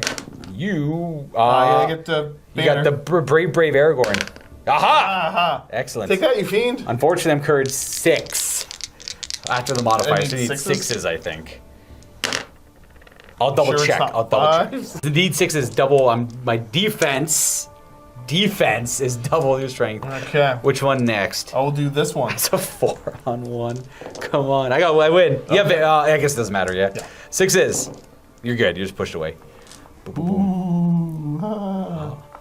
I got a question. Does anyone ever... it's out of context for Josh, but they have a special strike. Like the movie, they attack everything around them in like their little berserker attack. They get if they win the fight, they get to make a strike against everyone in base contact with them. But you're fighting two-handed at -1 to hit. Like, why would you ever want to do that when you're fighting like 3 or 4 guys? Sounds cool. It sounds. You're like gonna die anyways, and you're hoping to spike dice rolls. I guess so. Yeah, I guess There you could go. spike. I don't dice even know rolls. this game, and I'm giving you answers. Like that's what I think too, but I'm like, it's just safer doing the not negative one to hit because you have a high fight on them anyway Yeah. as an infantry. All right, which one's next? Let's try to figure out this mess. That looks like Harold. This guy is. Where was that Harold? Harold's fighting him, and there's another ghost. It's like one guy versus a Harold and a ghost. Because this Berserker is fighting that guy. I'm just gonna shield. I got a 4. The Herald gets 2 attacks. We win. And then I'm gonna get knocked back, and do you kill me? Save me the moving. You don't yet. You should have a 3rd attack. The Herald has 2, the little ghost buddy. Sorry. Yeah. One more help. My bad. That was just the No, Herald. not quite. All right, so we're just gonna. He's just backwards. Oh god, it's right in the middle of everything. Glorious 1v1 pikeman versus guy. I hate you with my. Oh, that's a 1. You got the banner though. banner. Can you roll another one for me? No, not quite. All right, do you kill him? No. No. Thank you for rolling the 1. Our goats are very tired. There we go. We'll I'm go. gonna stop rolling in the pond. No, the pond is our die rolling area. No, you can't just declare that now that I'm That's what it's been. I think this is a 1v1. That was the guy who just fought him. This Berserker's fighting this guy who's fighting that guy. Okay, cool. We'll do that one. All right, we got that one is, yep, that's 3 attacks. I got double 6s. Cool. You're not trapped because someone can make way, but I'll kill them all the same. But you would have wanted to make way with someone, so probably that guy would make way a little bit over this way to give him room to get out. We have these 2 fighting him. What do you roll? I got 2 attacks. I got 5. You got banner. I win. And then 6s. No, you're good. You're just pushed around like a little punk. You just get pushed through the gap there. We got this 3-on-1 if you want to do it. Yeah, This sure. All right, we got my shaman's pretty much a regular orc. I got 4. 4. Banner? Less. But he's trapped. We're gonna get him. He's not. He's dead. There we go. Took 6 dice. That's the average though. I need Took 3 an average amount of dice. to get the average kill on him. I need 3 warriors to 1 ghost, and I need him to be trapped with those 3 warriors. Then there's a couple 1v1s, I think. This is Berserker and Guy on there, and then it is this pikeman. What was he doing? Was he? I can't remember. I think he was fighting some. We got this Berserker and this guy on your ghost. Oh, that's though. awful, man. Yeah, it's not ideal. I got 3 though. Okay, you win. Push you back. Push you back. Now, what do I need to kill the Berserker? 6? 6 is because Is he's a got 4 to kill the other guy? Let's go for a 4. 4 it is. Well, I have a 6-up frenzy. Don't matter, he did. I think this is a 1v1. I don't know what's up with that pikeman, but he got pushed around, so I'm going to assume he's not there. I got 5. Oh. All right. We're good. I'm just going to assume he's good. Yeah, that's should be it. Got the ghost down to 11 of their 20, so... That's okay, we're gonna come up big here and win. All right, fair. Do I want to... I'm going to have Saruman automatically win priority. It's boring. Saruman! Not only he's got the Palantir, he knew this was coming. This is a plan generations in the making. He knew this battle was coming. You can still do heroic moves and stuff, though. If you want to use up heroic, which I can't prevent. It just forces you to use the heroic move.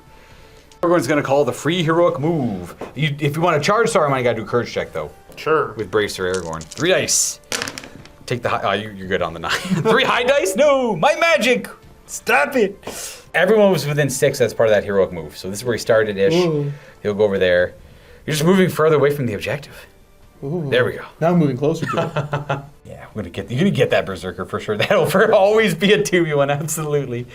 I don't know what's happening over here. It's yeah. So this is where it gets a little complicated. If you start your move within an inch of someone who's not engaged, you have to charge them. Okay, so yeah. Correct. Yeah, stuff like that, or just stay still. And then,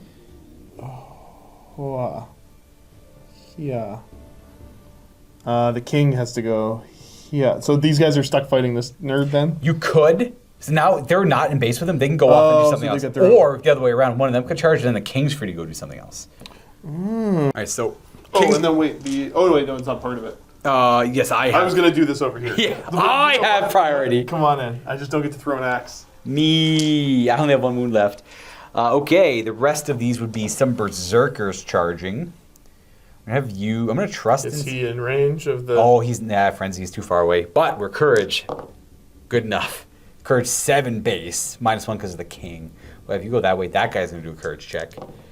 Ooh. Oh, he's scared. He's like actually too afraid. So that means I'll just leave him alone. That's not ideal in a lot of ways. This guy's already engaged. I'm gonna have, I guess, one of these archer. I don't need them yet. The rest of these guys over here are within 6, so I'll have this archer go help this berserker out, I guess. If he can scoot his butt in there, he should be able to. I'm cheating a little bit, but I had room on this side. Hard with the camera. The little drummer boy here is gonna club him with a bone. He's like, hey, you guys, you remember these? Let's do... Do you remember these? I don't know, dude, that just first thing came to my mind. Well, I have him go in there, and they got a bunch of archers doing like nothing. I gotta help, this is nonsense. Let's get this guy in here, I guess. Make that like a weirdly different fight, because this will just pair this off, I guess, technically. The shaman back in there, I guess. It kind of risks putting him in there, because he's an important piece, but I like it. It's fun. It's awesome. And then the rest is, well, I'm going to move all of these guys out and around, and then I'll show you where it ends up. One archer on his own ended up there, and then they split up, going up and around this intricate treehouse. Okay, well, there's no shooting, so I got priority, so I'm going to say, obviously we're going to start with this fight. I got a 4 is my high die. Look at that. Oh. Oh, no. I have nothing. I don't have any might left. What was your high roll? Was it a 5? I think it was a 5. I have to. I'm gonna use my might here to make it a 5 as well. Oh, so it's a tie? It's a tie now, yeah. So now, do you have any might left? No. Okay, so it's a roll off. I have priority. Evil wins. That is how that would work. I'll just go back in and I'll push. You probably want to get pushed towards the combat. Yeah. And 6s. Take nothing. All right, there you go. Okay, very good. I got no might left. Imagine how exhausting this would be. Okay, in fact, this whole ordeal. Let's just do this fight over here. I got my 3 on your 1, but you're not trapped. But I do have a 6. Okay, so I can't do anything. Don't matter. And he's Oh, no. he's ghosted. And then up here we got these 3 on your 1. I got a 5 as my high die. Oh, okay, that'll do. That will do. Let's get out of here. So I want to kill the bowman, ideally. Probably, yeah. I do. I don't believe... No, I was going to say he did. No fate for him. And then we'll do this.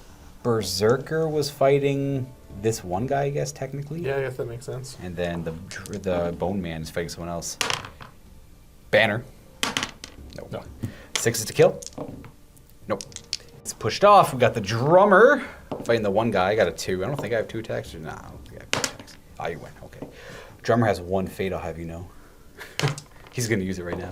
He's good. He's got no fate. Okay. So that was that fight. Then we have this one-on-one, it looks like. Yep. I'll do that. A 4. That's a cool roll. That's not bad. You got a banner, though. I win! I'm a superior fighter. Nope. Bye-bye, ghost. And then let's do this 3-on-1 right there. Okay. I got 3 attacks. You could shield if you want to. No. All right. I got a 4. I got Banner. banner. Oh, it happened again. How many wounds does the stupid Shaman have? I think he's got 2 wounds of the fate. Or wound him. No, he's okay. He's okay. He's okay. We got the Scout and the Berserker versus that one guy. I got a 4. Is that the Berserker? I thought the Berserker was fighting somebody else that got pushed, but no, I'm wrong. Banner. Oh. 6s. He should be able to squeeze through these guys. Effectively getting him out of the way and ending up around here. Ooh. King fighting the pikeman, which I don't love. Got 4. Oh, that wins. And then I think it's 4s, but strength 3. I'm going to be higher strength on him. I think he's strength 4. I do take a wound. I have a 6 up to ignore it. Oh, I do. Frenzy. Cool. All right. Oh, I do get pushed away, though. There we go. This guy's fighting 2 guys. Well, one's the Herald, so it's more attacks. I'll shield. I got a 4. Oh, you win. You win hard. Is he dead? No. Oh, the Herald might be strength 4. I doubt the Herald is. The D3, who the warrior was, essentially. On a 1, that was the warrior. On a 1 or 2. Yeah. Okay, yeah. Nope, so that was the Herald who got the kill. Nice. Because I've encouraged 2 on my guys. What is the fight of your 5. chief nerd? 5. The Omega nerd is 5. I like that. I roll 6, I assume I should be swinging. You roll... Yeah, it's 2-handed. This is worse for me, so it's okay. That's up. Don't matter what you roll. Don't matter what style of fight you're doing. All right. So the Lord of the Astari pushes back one of the greatest fighters Middle-earth has ever seen, and I wound him as well. Yeah, fate though. Fate? You definitely want to use fate, because if you take a wound, you lose victory points. You can keep fating it, though. Go over here. Okay. 2 more, yep. Oh, God. Hey, you got no fate left and no damage. That's good. My experience, the worst part about the list is often Aragorn, because he somehow rolls himself into some stupid position. Yep. And he acts as an anchor that would like drag down the biggest cruise ship in the world to the bottom of the ocean. Okay, so that brings you to 10 remaining models. We just have to double check to make sure that's the break point, but it does look like the ghosts are broken. It doesn't matter much for them because their courage is really high. They're not likely to run away, but it does mean the game can start to end at the beginning of the next turn on a 1 or a 2, and I have a lot of warriors up in that area. So I gotta take. So the Undead Force, the Return of the King Force, is broken, and I was double checking the Isengard rules, and I nearly forgot that their rule is they're still broken at 50%, but they don't start taking courage checks until they've lost 2/3 of their forces. So yeah, Josh actually has to kill 1 more model to break the Isengard Force, but they won't start checking until later. But that does matter for victory points later. Otherwise, it's priority roll time. That's kind of where we're at. Oop. This is the turn. Okay. You win ties though, because I took priority last time. You could just not roll 6s once in a while. I don't know, dude. I'm sorry. That's it. Yeah. So the game could end now at the end of every round on a 1 or a 2. Would you like to use heroic moves so I can cast spells? I may as well, so you can't cast. Yep. I'm just kind of banking on a courage check essentially. So Aragorn's gonna use. He's got 1 might left over, right? But this is free. He's got 1 might left, yeah. Okay. The king still technically has one he's sitting on, too. You could use But his if you'd everyone's rather. using the free. Oh, his is free, yeah, might as well. All right, courage check. On 3 dice, but you're going to pass anyways. Because you just get rid of that 1, and then, yeah. 18, all right, sure. Welcome to the fight. So Aragorn's apparently done fighting wizards. He's done dealing with that. No, I'll kill the scrubs. So, a couple things to note. Aragorn, that was his courage check to pass for being broken. That means every warrior within 6, which is all of these warriors, automatically pass. Yep. The heroes don't automatically pass. When you go to move them, they have to do courage checks still. Okay, Yep. so we'll do the King of the Dead. King of the Dead, he's courage very high. He is good to go. And he's the one charging Saruman, so I gotta make the... I think there's it's like a courage check per phase counts as all the courage. You don't have to do more than 1 to check. Yeah, so you're good. And he goes. It's a good way to like get through the 3d6 courage check. So he's in there. Don't love that for the wizard, but obviously no. If the wizard could beat Aragorn off, then he could probably beat off the King of the Dead too. Saruman, and then this guy who already passed is going to charge that warrior. These guys are all free to move essentially because Aragorn made them automatically pass. And all that fun jazz. So we got the king over here, that guy over there. We got these 2 charging the berserker. The herald's going to move, and he's going to pass. I don't know what he's going to do particularly. You know what? Yeah. That berserker? Sure. There. And then everyone else is engaged somewhere else. So I get to do my moves. What's the courage? Oh, wait, over there. No, wait, I can't do it over there. Yeah, I was going to say, I could just sit here and... Just move in. Just move in. I actually have no choice. I don't think there's any way I could do. I must charge because it's a heroic challenge. And the rest of my stuff, we're going to swarm around the objective, obviously. But first, we're going to have the shaman come up and around and get a bigger aura of we're very brave and ferocious. All right, he's going to go up there and just giant aura of we are so very brave. Let's have you go fight this guy and take that off in my favor. These guys are going to move up towards this objective. We're just going to go 6. What is up? They can't shoot, though, but they can shoot later, I guess. And then I'll have 2 more guys come up and around that way. I'll let Josh do that for me, bless. And the rest of my moves. That's got to try and beat the crap out of Ghosts, I guess. These guys are I could just try and help out the King of the Dead. You know what? Let's try and help out Saruman. I should be okay to go through this area here because these guys are tied up. So let's have you charge this side of the King of the Dead. Whoa, hey, whoa. What are you doing? What are you thinking? We're supposed to be honorable combat. Ain't no hero. Wizard v Ghost King. What do you? No, what do you mean? I'm not gonna honor that combat. We're gonna gang beat this guy, man. Welcome to Isengard. We'll have you fight there because you should be within courage check, and then you're gonna fight there for the powerful triangle of trapping, and it's a spell in its own right.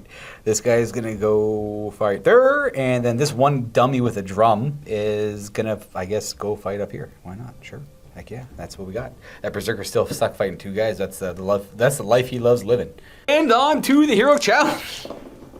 5 ain't bad. 5 ain't bad. If you win this duel, questions about heroic things though. Oh yeah. I called a heroic combat with Aragorn. That will cost you your last might.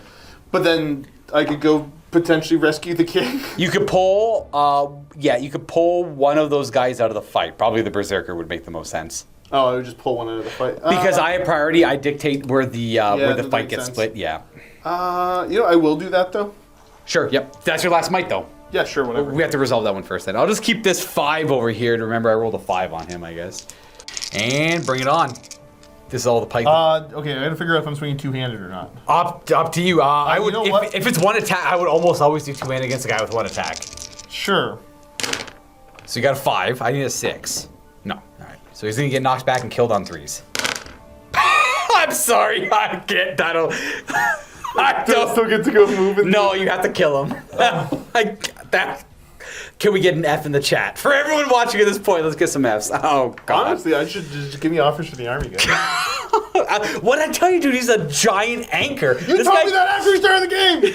No, I told you. I went to the event, and I'm like, remember, like, I lost the event purely on Aragorn every match. Yeah, I think actually, He was like- because you borrowed this army, because you played this army more than I have. I did, yes. Yeah. Yep. And then this dude just, no matter how sophisticated your boat is, dude, welcome to the bottom of the Atlantic. My name is Aragorn, son of Arathorn.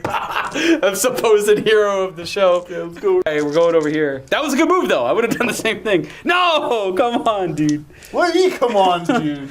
Don't roll a 6. No, I love No. you. You get D3 might, you win the challenge. Oh. 1! Whatever you're at, plus 1, because it can go over the cap. 1. Oh, that's he had 0. He can get back in the game. Damn it, I keep alerts. That was a good fight, though. I'm broken now, so good to know. Let's do this one. All right, 2 on 2. There we go. Okay. I got a banner. Yep, he's dead. Nope. You might be weirdly defense 9? Then you know what, you're taking a wound anyways. He's got fate. Probably yes. I don't know how much fate he has. This is 2. 1. None. Oh, he's got probably 1 wound left. Yeah. Good job, Berserker. And then I assume you want to go towards the objective. And who's next? Oh, I have priority. I pick. Oh, God. Oh. Just here, 1v1 here. That's a 2v1. How's that? That's a Berserker. Okay, it's still one guy. It's a 1 versus 1. Yeah. I got 2, though. Oh, no. Aragorn. Bless. He's good for one thing, at least. Didn't I win? I don't know why I moved you. I'm sorry. Okay, so I'm starting to catch on to this game more and more. I know. You won. Do you need a 6? Yes, you do. Not that, though. You know what? I'll let you dictate the fights, Mr. No 1v1? Priority. All right. It doesn't matter. I pick the fights. I'm the priority guy. Okay, thank you. Yeah, you're right. Technically, I win. Aha. Do you kill me? Nope. No. Just get pushed. Yes. Push. All right. Which one's next? We'll do this one. Yeah, Drum- keeping this flowing. You got more film to do after. Oh, I win. fun. Can I get that roll again? No, not even close. Oh, that's a shame. Damn.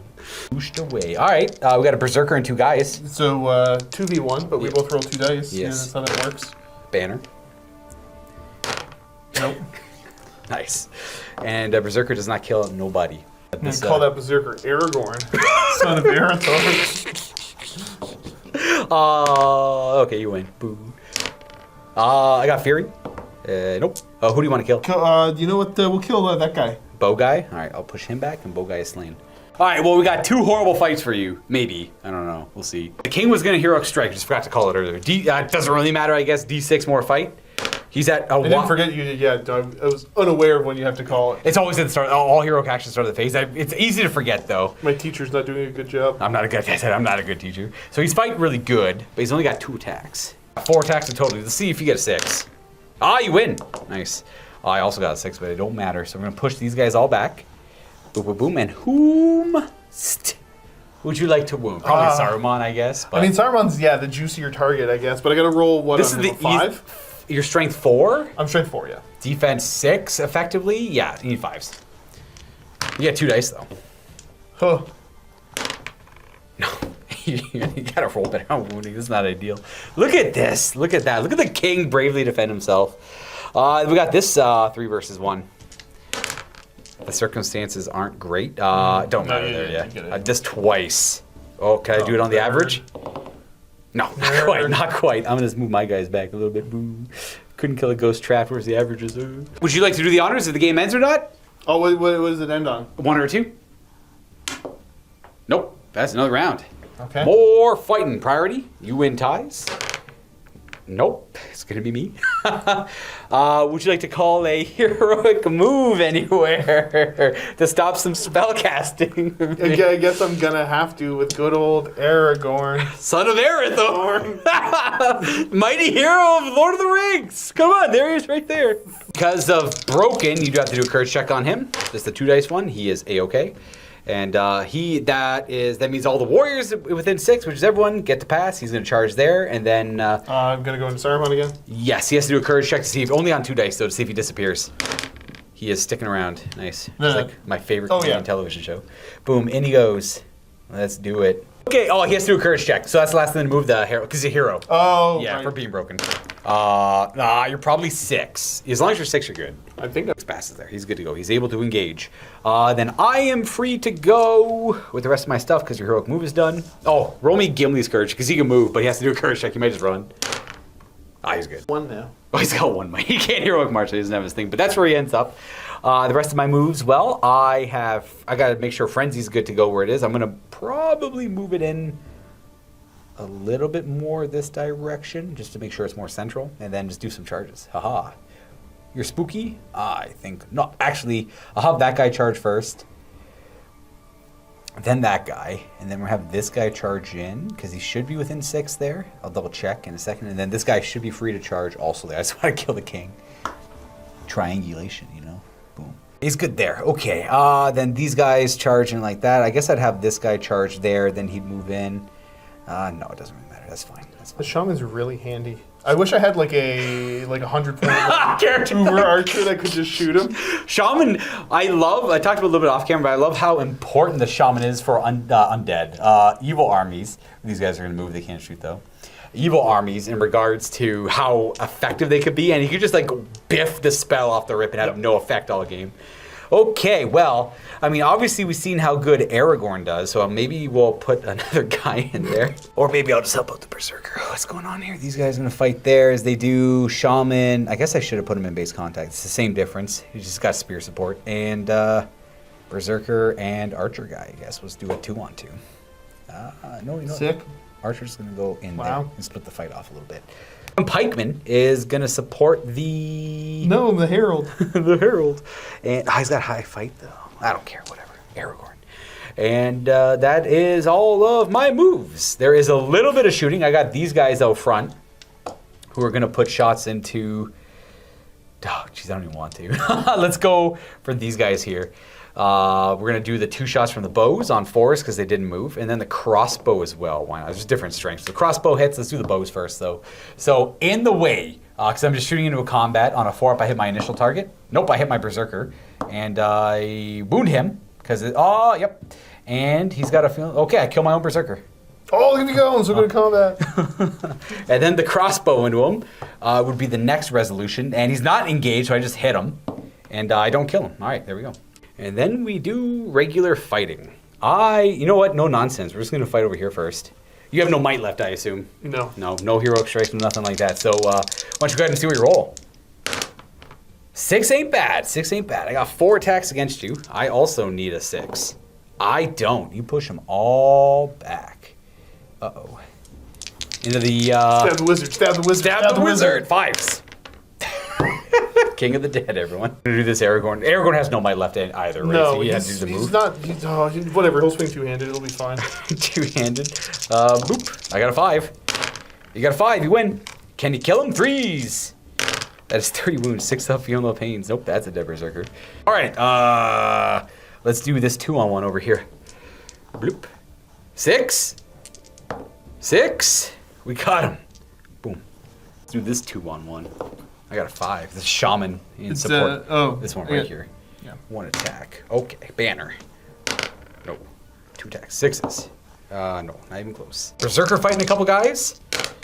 Yeah, okay. Berserker wins. You got a banner. I still win. And Berserker crushes that guy right in front of him. No problem. I know, boom, a ghost. He does not care about ghosts. I've cheated a little bit. I think this guy was in base contact with him, and then in the fight phase, you pair them off. So weirdly enough, I think he's fighting too, and that crossbowman didn't bother killing anyone, I hope so. Let's do that weird fight for my guy. I don't know where I roll 2 dice. You win anyways. And then do you kill him? No, Nope. not quite. We're just gonna knock him right back there. I got the Berserker and the Drummer fighting one guy. I got a 2. All right, so do you, but you have a banner. Oh. Would you like to kill the Drummer? Does the drummer? The drummer's got 1 wound, right? Only 1 wound, and he has no fate left because he's dead. I should have. Should have swung at the berserker. Bad. We got this weird fight. Herald versus 3 attacks. Got 6. I think you're also fight 4, so I think we're just tied. Probably fight 4. Tie. Priority player rolls. Evil takes it naturally. Why would I not win that? And I wound him. I think he dies. I think he just dies. He's got no fate left. Oh. That's it. That's the end of this round. Would you like to do the honors again to see who? Is it on 1 or 2? 1 or 2. It's always 1 or 2. It's game. It's over. I win. Okay. Sorry, I guess. Calculating points. I got stupid, dumb, lucky that Saruman survived 2 attacks with the King of the Dead, and Aragorn somehow once took no damage. But at the same time, Aragorn took no damage because he has burned 3 fate. He did burn 3 fate to do that. To stop Saruman's casting. And so that means no one gets anything for that. We both get a victory point for breaking each other's forces. I do get 7 points for the objective and no enemies nearby, though. That's essentially it. That is the game. That is a Middle-earth strategy battle game. Battle report, effectively. Would you I'm curious, what are your gut first reactions? What is all the nonsense? You are playing a weird, kind of outside of the box army too. I'm playing a weird, but I like playing weird lists anyways. Yes, yeah. So I think it's neat. I will do the obligatory pointing out the fact that when I was playing War Machine, I learned the School of Hard Knocks. Yeah. This was as we played the game, I realized, Isengard is just a hard matchup for this army. It wasn't super hard. I have the joke was that again, if I had a 100-point really good archer, he could have taken out the shaman, because he is a strength 3 bow, so we only really need 5 to hurt the shaman, and you can use your might to make those wounds happen. Yeah, just a 2 up 5 up. That's all you need. A couple times to kill him.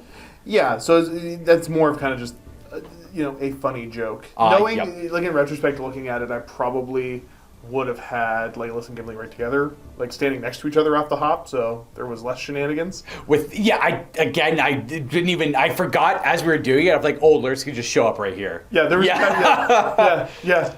Which isn't Luca's fault. So as much as I tease, I knew that going into the game, and I forgot about it, and then I realized it afterwards. It's again, so thank you, Luca, for teaching me. As much as I'm going to kind of tease and all that, because that's what we do to each other when we play against each other. Luca did a fantastic job of being able to film and teach a game at the same time. Hey, I'm a little rusty because I haven't played in probably 3 months now. I've been there, done that. I totally get it, man. So, it's a neat little system. It's a fun little system. I like the themey little forces that you can do. That's super cool. It's neat.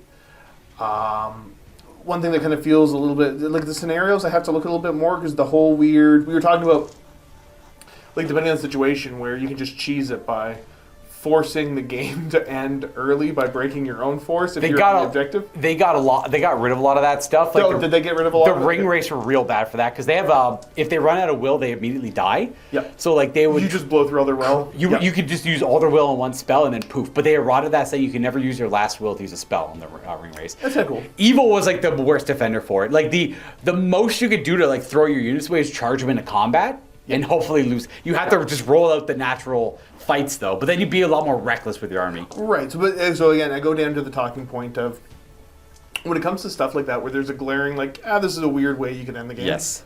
Talk to your opponent. If you're in a tournament, those are the rules, I guess. But I'm not interested in tournament play, and I'm not interested in winning and losing tabletop games. I want to have fun, cool stuff. So this is fun and cool. I like it. Yeah. In my experience, in the events I've gone to for the Middle-earth strategy battle game, it's this is kind of what you get. It's you have legendary legions or armies you typically pick from. You can't really. There's nothing. It's hard to voice what I mean by it, but it's not like you're gonna see 2 models weirdly there's no cheese really. There's like you just get what you get.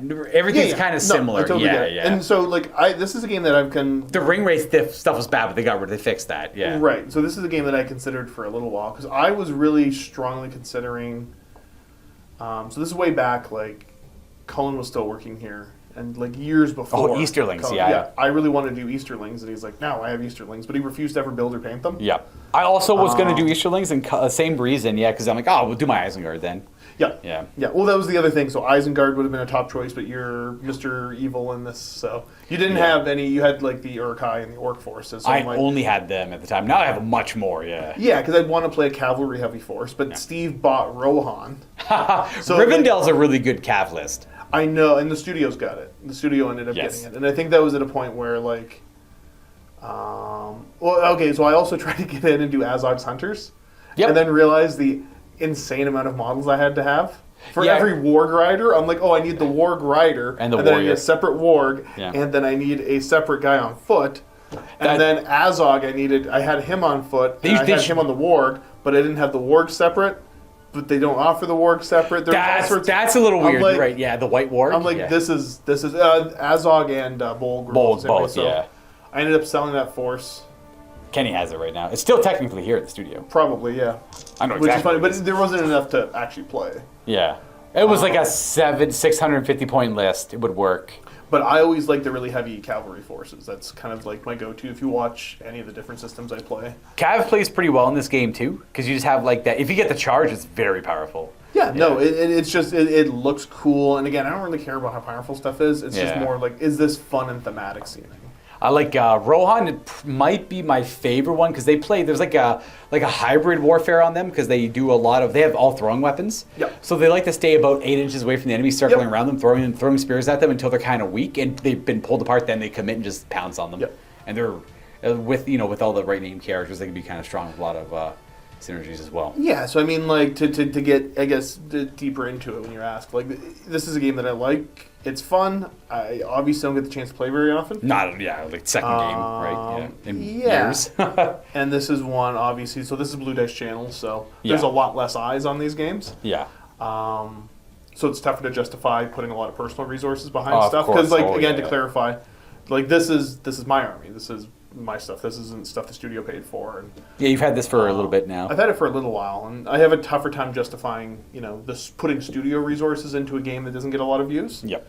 So that's even more incentive to kind of do it personally. We kind of do it as like passion projects when we have time. 100%. When there's lulls, yeah. This is cool. So it's one where, I might mess around. I could use a banner. The banner, that's all you would need for this. That's just a banner, technically. Would kind of tidy stuff up a little bit. All that does is let Aragorn re-roll. Yeah. I don't. Well, and also to be able to have it spreads it out. Yeah, it spreads it a little bit too. Plus, there's some missions that award you for having banners too. So. Oh, okay, cool. I don't know, if I play all 3 hunters all the time, I probably only would have 2, Aragorn and somebody else. Yeah, they're both differently good for their own reasons. Legolas gives you a crap ton of utility, but Gimli's just a straight up great fighter. Yep. Yeah. So that's where I'd have to kind of consider that a little bit more and more. But yeah, no, it's fun. I don't know if this is. Yeah, I think the only gripe is that I don't know if this is the force for me. Oh, they're turning the king? It was one where I was able to get the resources to get this together easy enough through trades. Mm-hmm. But yeah, I don't know the cataphracts.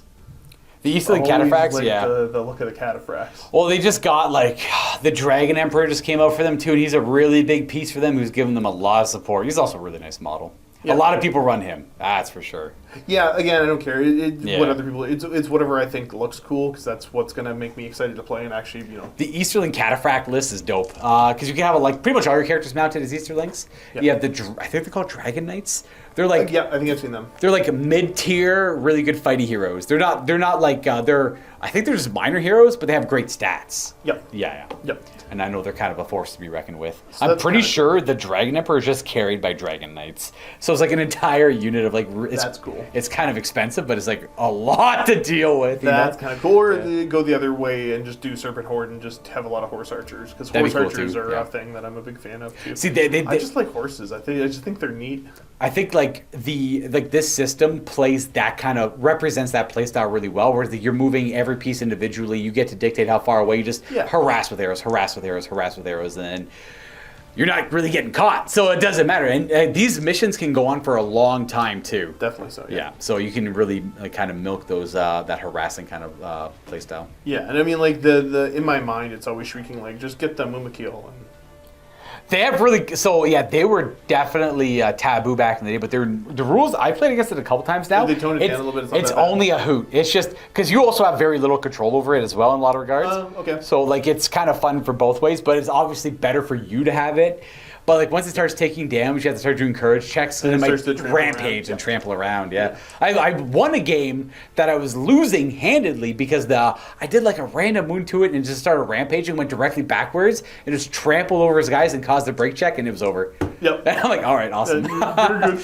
Well, that's what I like about this game a lot. Like, there's been so many circumstances where I'm like, oh, it looks like I'm losing, blah blah blah. One weird die roll, oh, I just won, or something weird happened, right? Yeah.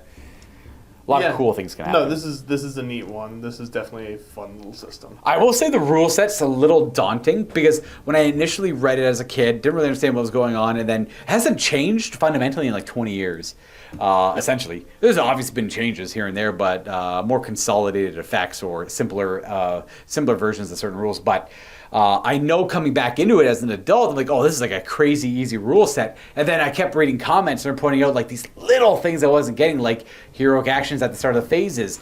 Aragorn's like two-handed attack is technically all the modifiers where you're swapping the die roll around, so you can actually do get 6 to hit. And there's like that plus 1,000 other little things too. I do like that, and I do like a game system that and it's all clear. That gets support, but it's straightforward. They're not having to constantly tweak the rules. They just, and I can feel confident buying stuff and being like, yeah, by the time I get this built and painted, it's still going to work. It's like still going to work, you know what I mean? The only biggest recent errata was like the Beornings got kind of toned down a little bit. Sure. Yeah. Sure. But like that doesn't change how the army fundamentally plays in any way, shape, or form. And your whole list is still legal. Which is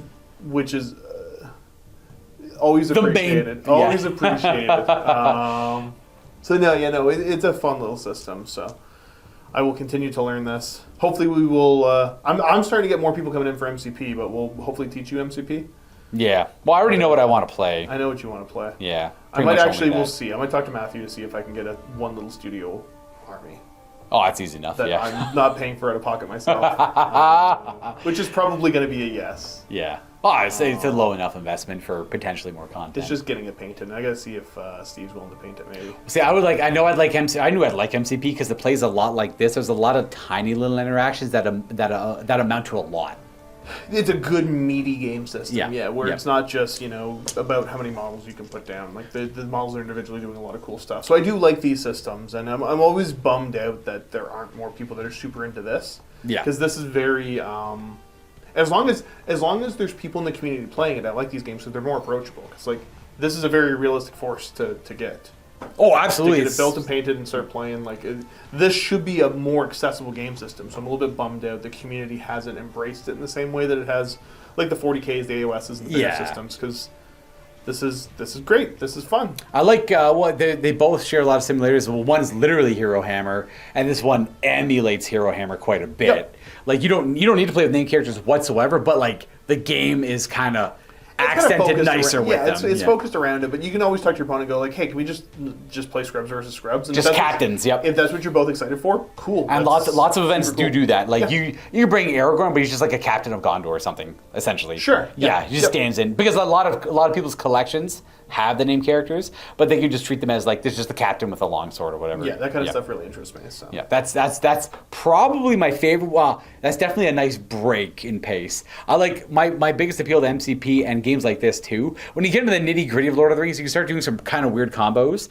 Like you can have a couple heroes going around and like calling a hero combat with one. Because if you win a hero combat, you drag everyone involved in that combat along with you. So you have like Aragorn and the King of the Dead just mulching up one side of the battlefield. But that's like a lot of investment in one area, but it can amount to a lot. Where it's like hero combat with Aragorn, they both win, they both move into something else, and then you could do a couple fights after that.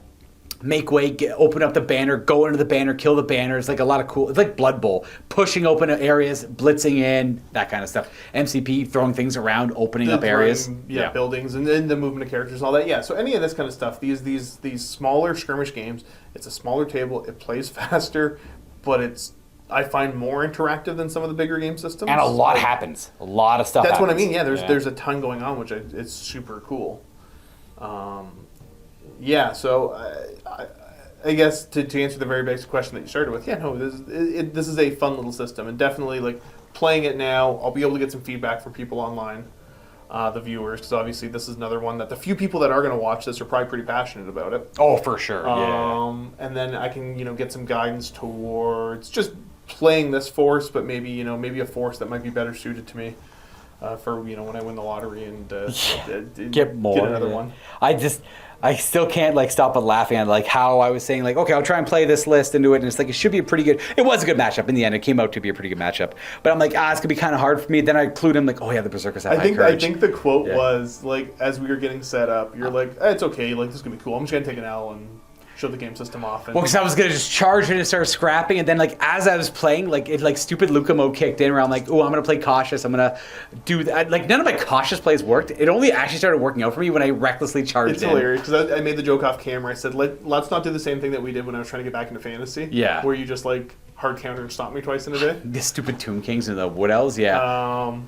And you're like, oh yeah, don't worry, I'm gonna take the L. I'll take the L. Like my general rule of thumb is just take the L when playing these war games. It's not about winning or losing. That's why I'm actually correct. I'm laughing about that, because it's we're laughing potentially about the perception of people watching. And I'm thinking to myself, I'm like, well, like you're gonna like my armor doesn't matter at all. I got the higher fight value, so it's gonna come down to if you win fights, you kill me on 4s. If I win fights, which I'm more likely to do, I'll kill you on 6s. Yep. That's actually not a bad trade a little bit. And our model count is, I had.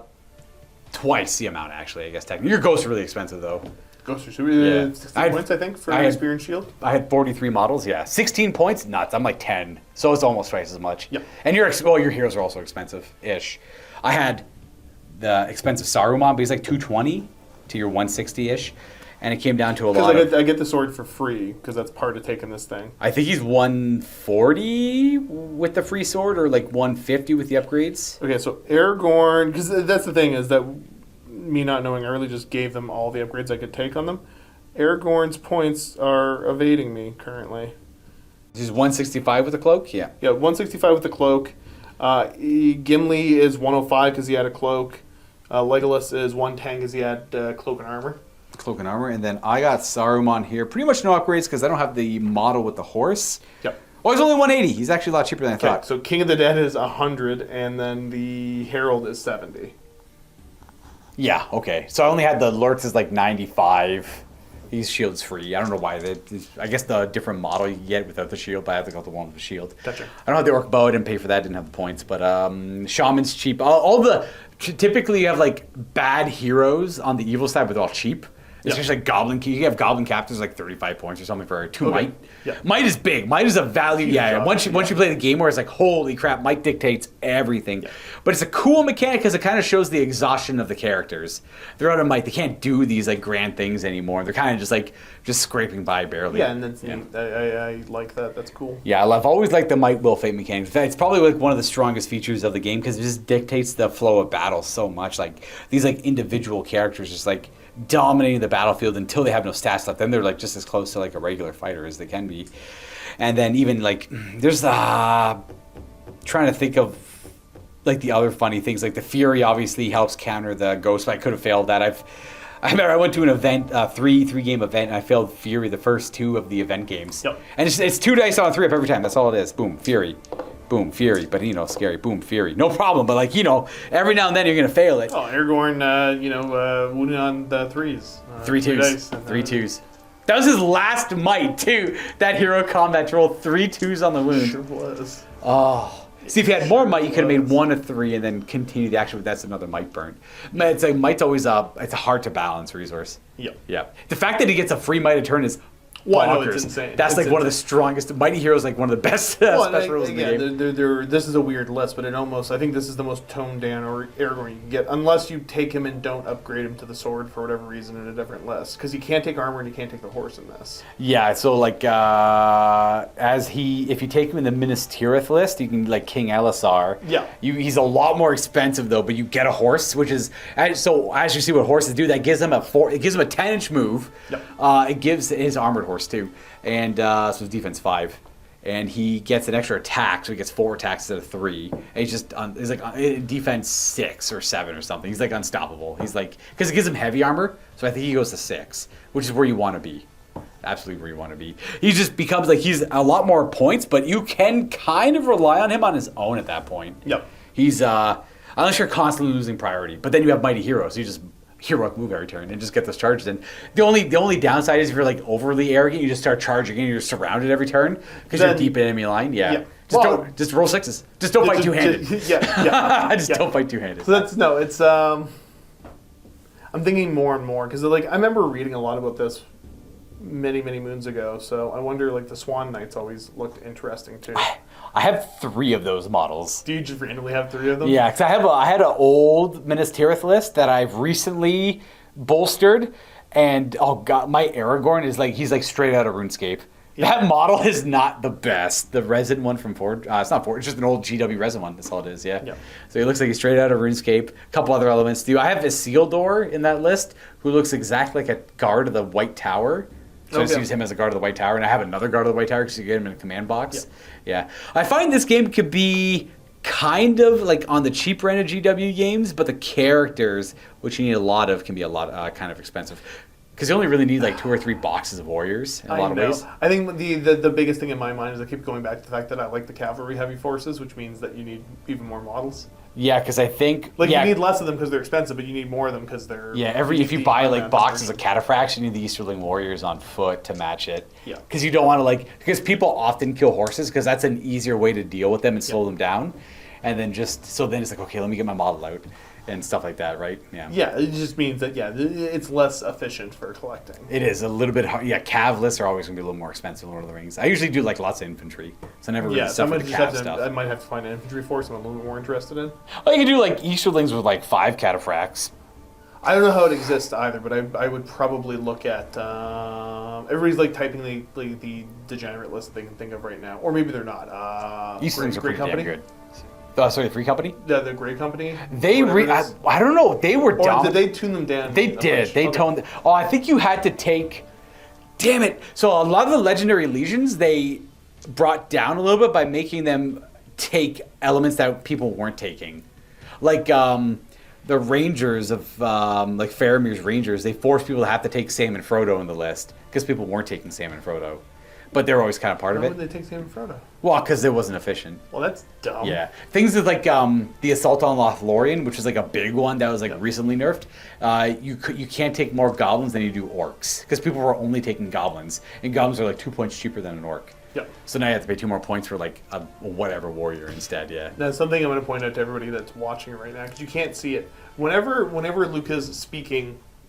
To me, but also to you guys, he does these hand motions. So he'll be holding the camera here, and he'll go like, "There are 2 less points." I know. I'm pointing them all out over here. You guys can't see. I point them out here. Exactly. It's that's why I like smirk every once in a while and laugh. If you guys ever want to come and play some MCP, Lord of the Rings, any other small game, just go to miniwargaming.com/challenge. Is there a spider list? Yeah, there is. Yeah. There's like that's like either. There's weirdly 2. Yeah, well, one's got Shelob, and I can't remember the name of the other. It's like the Mother of Spiders. It's not Shelob. It's like a separate. It's the other one. I know the one you're talking about. That's the Mirkwood one. Oh god, if the arachnophobia wasn't so bad, I would just play that. That's kind of a creepy list too. I've seen some. Oh man, I've seen some weird conversions for that. It's just Spiders like freak me out too, they make them furry. No. Yeah. See, I would just forfeit. I've seen people make like furry spider models. You yeah. win. Not ideal. And this is like an easy paint job because it's just a spider, really. Yeah, there's a lot of weird lists you can play. Moria is weird too because you could you play Moria, but they have a lot of like dark denizens in Moria. So you have like you can play like cave drakes and stuff. Cave drakes, dragons, the Balrog. The Watcher in the Water is part of the Moria list. So you just have like a monster. You can weird monster mash. You can have a monster mash. They're all expensive, so you can only have like 3 of them. Yeah. Or you just play Smaug. This seems like one of those games that monsters don't necessarily work because you can just kind of chump block them, right? So the monsters have brutal power attacks, which is one of them is Barge. If you win the fight, you knock everything 3 inches away, and then you move D6 inches. So it's like you get a free hero combat with them, but you don't control how far you go. I mean, it's kind of cool. So they also do a lot of other cool things. Like every monster has its own kind of built-in brutal rampage. You can You can play like the Fangorn list, and they pick up models and you start just beating that things was up. one I was looking at too. Yeah, because I think I was talking about doing Fangorn before I bought this, and you and Steve kept yelling at me about it, right? Because one of those of course you would like to do a Fangorn list because we're all trying to get into the game. We all wanted infantry armies, I guess, but realistically, Fangorn's kind of on the lower end of things because monsters aren't super great because they easily get trapped, and if they just biff one roll, they're probably going down. Yeah, but they're tree people. Yeah, well, they are. Treebeard's cool. Yeah, and you get Quick Beam, Treebeard. There's one more named guy, I think, and then just a bunch of Ents. Yeah, did I get bullied into buying? Not actually, I'm joking when I say it, but did I get bullied into picking this one? I can't remember what the deciding factor for this one was. Fangorn's an easy one to get into because they get that new Treebeard model is really nice. Yeah. And then the rest of the Ents are questionable. They're old, but if you like that look, you like that look. Yeah. I was there when they came out. Yeah, exactly. So they're still new to me. They're still new to me. There's a lot of cool lists you could do. And then they're all strong or weak in their own fashion. Yep. Yeah, well, I'm thinking more and more because Wargames Atlantic does good spider kits. Yes, exactly. So because I think the kit does varying sizes of spiders and spider swarms. Yeah. Which is, I'm assuming, what the list is. I don't really know what the exact list is, but I know you can make 2 different kinds of spider lists. There's a spider person messaging me right now. It's absolutely a thing you can do, and in my experience, I've never come across an army that's too hard to deal. It's a lot of situational stuff too. It's this is a really good matchup for me, or this is a really bad matchup for me, things like that. But the only really strong lists I come across have been recently toned down. So Bjornings, Sultan Lothlorien, all that stuff. I think it was, I'm remembering more and more, I think it was the era of when we were playing against each other more often. Yeah. And I kept playing knights against you. Yeah. You're I'm not playing trees if you get trees. I'm not doing that. I didn't even know that they were not great though. I just assumed that sure. It's always safe to assume elite things if used properly are a cut above. In some cases, but that was back then. I don't think that anymore. One-on-one fights, yes, but they often lose in scenario. Yeah, it's often and a lot. Well, there's 6 different pools of scenarios, and a lot of them are very objective. There's the Eagles list too, right? Eagles are good because this is all coming back to me as I talk about it more and more. I apologize for the ramble, but yeah, because I remember looking at the Eagle list too. I'm like, I can just play Eagles. They're flying trolls, effectively. Yeah, they move real fast. They got great stats. I think they're kind of expensive though. They're 110 each, or something like that. I don't care. You get Guahir. They would look cool. Yeah, he's the Lord of the Eagles. Yeah. I think he's because you can have Radagast riding him, can't you? That I don't know, but maybe. you might be able to. That might be a thing. Sure. Don't ask me, man. The internet will know more about that. Okay, yeah, so maybe before I consider anything else. Yeah, because I would happily, this is a neat game. I would sell this force to buy a different force. Oh, just a different... Something a little bit more my style, I think. Well, yeah, this is kind of a really slow and ponderous I don't like undead. Oh, undead generally. In any game system. Fair. In any game system. As I'm sitting here watching you fail charges, fail rolls to do, I'm yeah, cool, this is great, I hate undead. Oh, it's funny because I'm feeling the courage check. I'm that's so dope. I'm too afraid to charge it. I'm loving it. I hate this. Oh man, you would hate them. Well, one sec. Where is it? Oh god. Let me see if I can do it. Reach down and I got my Legendary Legion done. My riders, the 9 riders. So they have a stacking -1 courage. They all have terror. Oh, okay. Yep. So if you're near 4 of them, it's -2. If you're near 7 of them, it's -3. It's really nasty. Can you get all of them into a list? Yes. 800 is the minimum for a comfortable list. You can make 750 work, so they're unique in that because you can buy different will levels for them. Correct. Right? Okay. So every guy starts with 070. Gotcha. And then you can buy up to 2 Might and Fate, and then you can go up to 14 Will or something. And cool. Each upgrades 5 points. So it quickly adds up. Yeah. The Witch King can go up to 323. What king? The Witch King. That's King. Thank you. Yeah, thank you. But they have a lot of cool rules, but they're a weird, they're a very anti-hero kind of army, because they'll have Black Dart, which is a strength 9 hit. And it can do D3 damage if you fail it. Yeah. And they all have that immobilize ability. They all have it built, they all know it, but they all have a once per game per rider. Nazgul Screech, I believe it's called. Okay. And it counts as automatically being cast on a 6.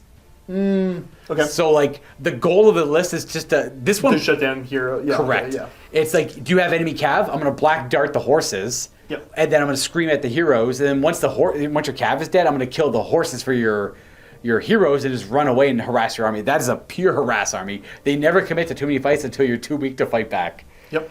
Yeah, sounds undead. Yeah. That's cool. I'm very excited to play it. I obviously did not want to play in this game because it's like not only is it you're playing a weird army, now I'm playing a weird army, and we're not really experiencing any elements of Lord of the Rings. Yeah. I'm curious, how many people, I could see this being a list that would be miserable to play against. It's not unbeatable by any means, but it's like a lot of control. And it's only 9 models too, so you break at like 5 dead. And they're only 1 wound. Okay. They're only 1, they're toughness 8, defense 8. Okay. Yeah. So that's the thing. The Witch King also only has 1 wound, I guess, technically. God. But if you can get a wound off, you got a wound off. Yeah. There's a lot more armies in this game than a lot of people might realize. Oh, too. yeah. No, as like I said, as we're talking more and more, I'm remembering a bunch of the lists that I looked at. And they all have like their neat little. I don't even know what Fangorn's rules are. Everyone's got their own weird like little rules. Some of the army lists don't work really well with their rules, but whatever. It is what it is. Yeah, I like the Mordor one. You get to reroll wound rolls of 1, and you're +1 courage if you outnumber your enemy. Cool. You just that's bully. pretty cool. Yeah, you're just a bunch of crappy orcs. So Yeah, but did you get to push around a giant tree? no, you don't get to. Yeah, so already, Fair, who Trolls are cares? cool. There's a lot of things in the game that are kind of cool, actually. And my favorite thing too is the narrative books. Yep. They tell you exactly what the mission is and exactly what to bring. Yep. And you just pick which side you want to play and just try and tell the story. Yep. Yep. And it tells you all the weird scenario rules. I've never had so much fun as playing the Lord of the Rings narrative missions. Yeah. In all the little narrative books. That's super cool. Because they try and just make it as balanced as they can and just play the game as you will. Well, anyways, my throat's getting sore because I've been talking too much, and it's been a long battle report, probably nearly 2 hours for you guys at this point. And that's Lord of the Rings for you. So, leave some feedback down below. Forgotten rules, by all means, put them down below because I'm a little rusty and Josh literally never played it before. Well, once. I played once months ago. 6 months ago. Yeah. So there's that. But hey, I think we did pretty good for that in all consideration. And, obviously the support and the comments and all of that stuff, it kind of justifies us continuing these like little passion projects when we have the time. And stuff like that. And, come play us, too, if we're near Niagara Falls, in Ontario. miniwargaming.com/challenge. Happy wargaming. Toodaloo.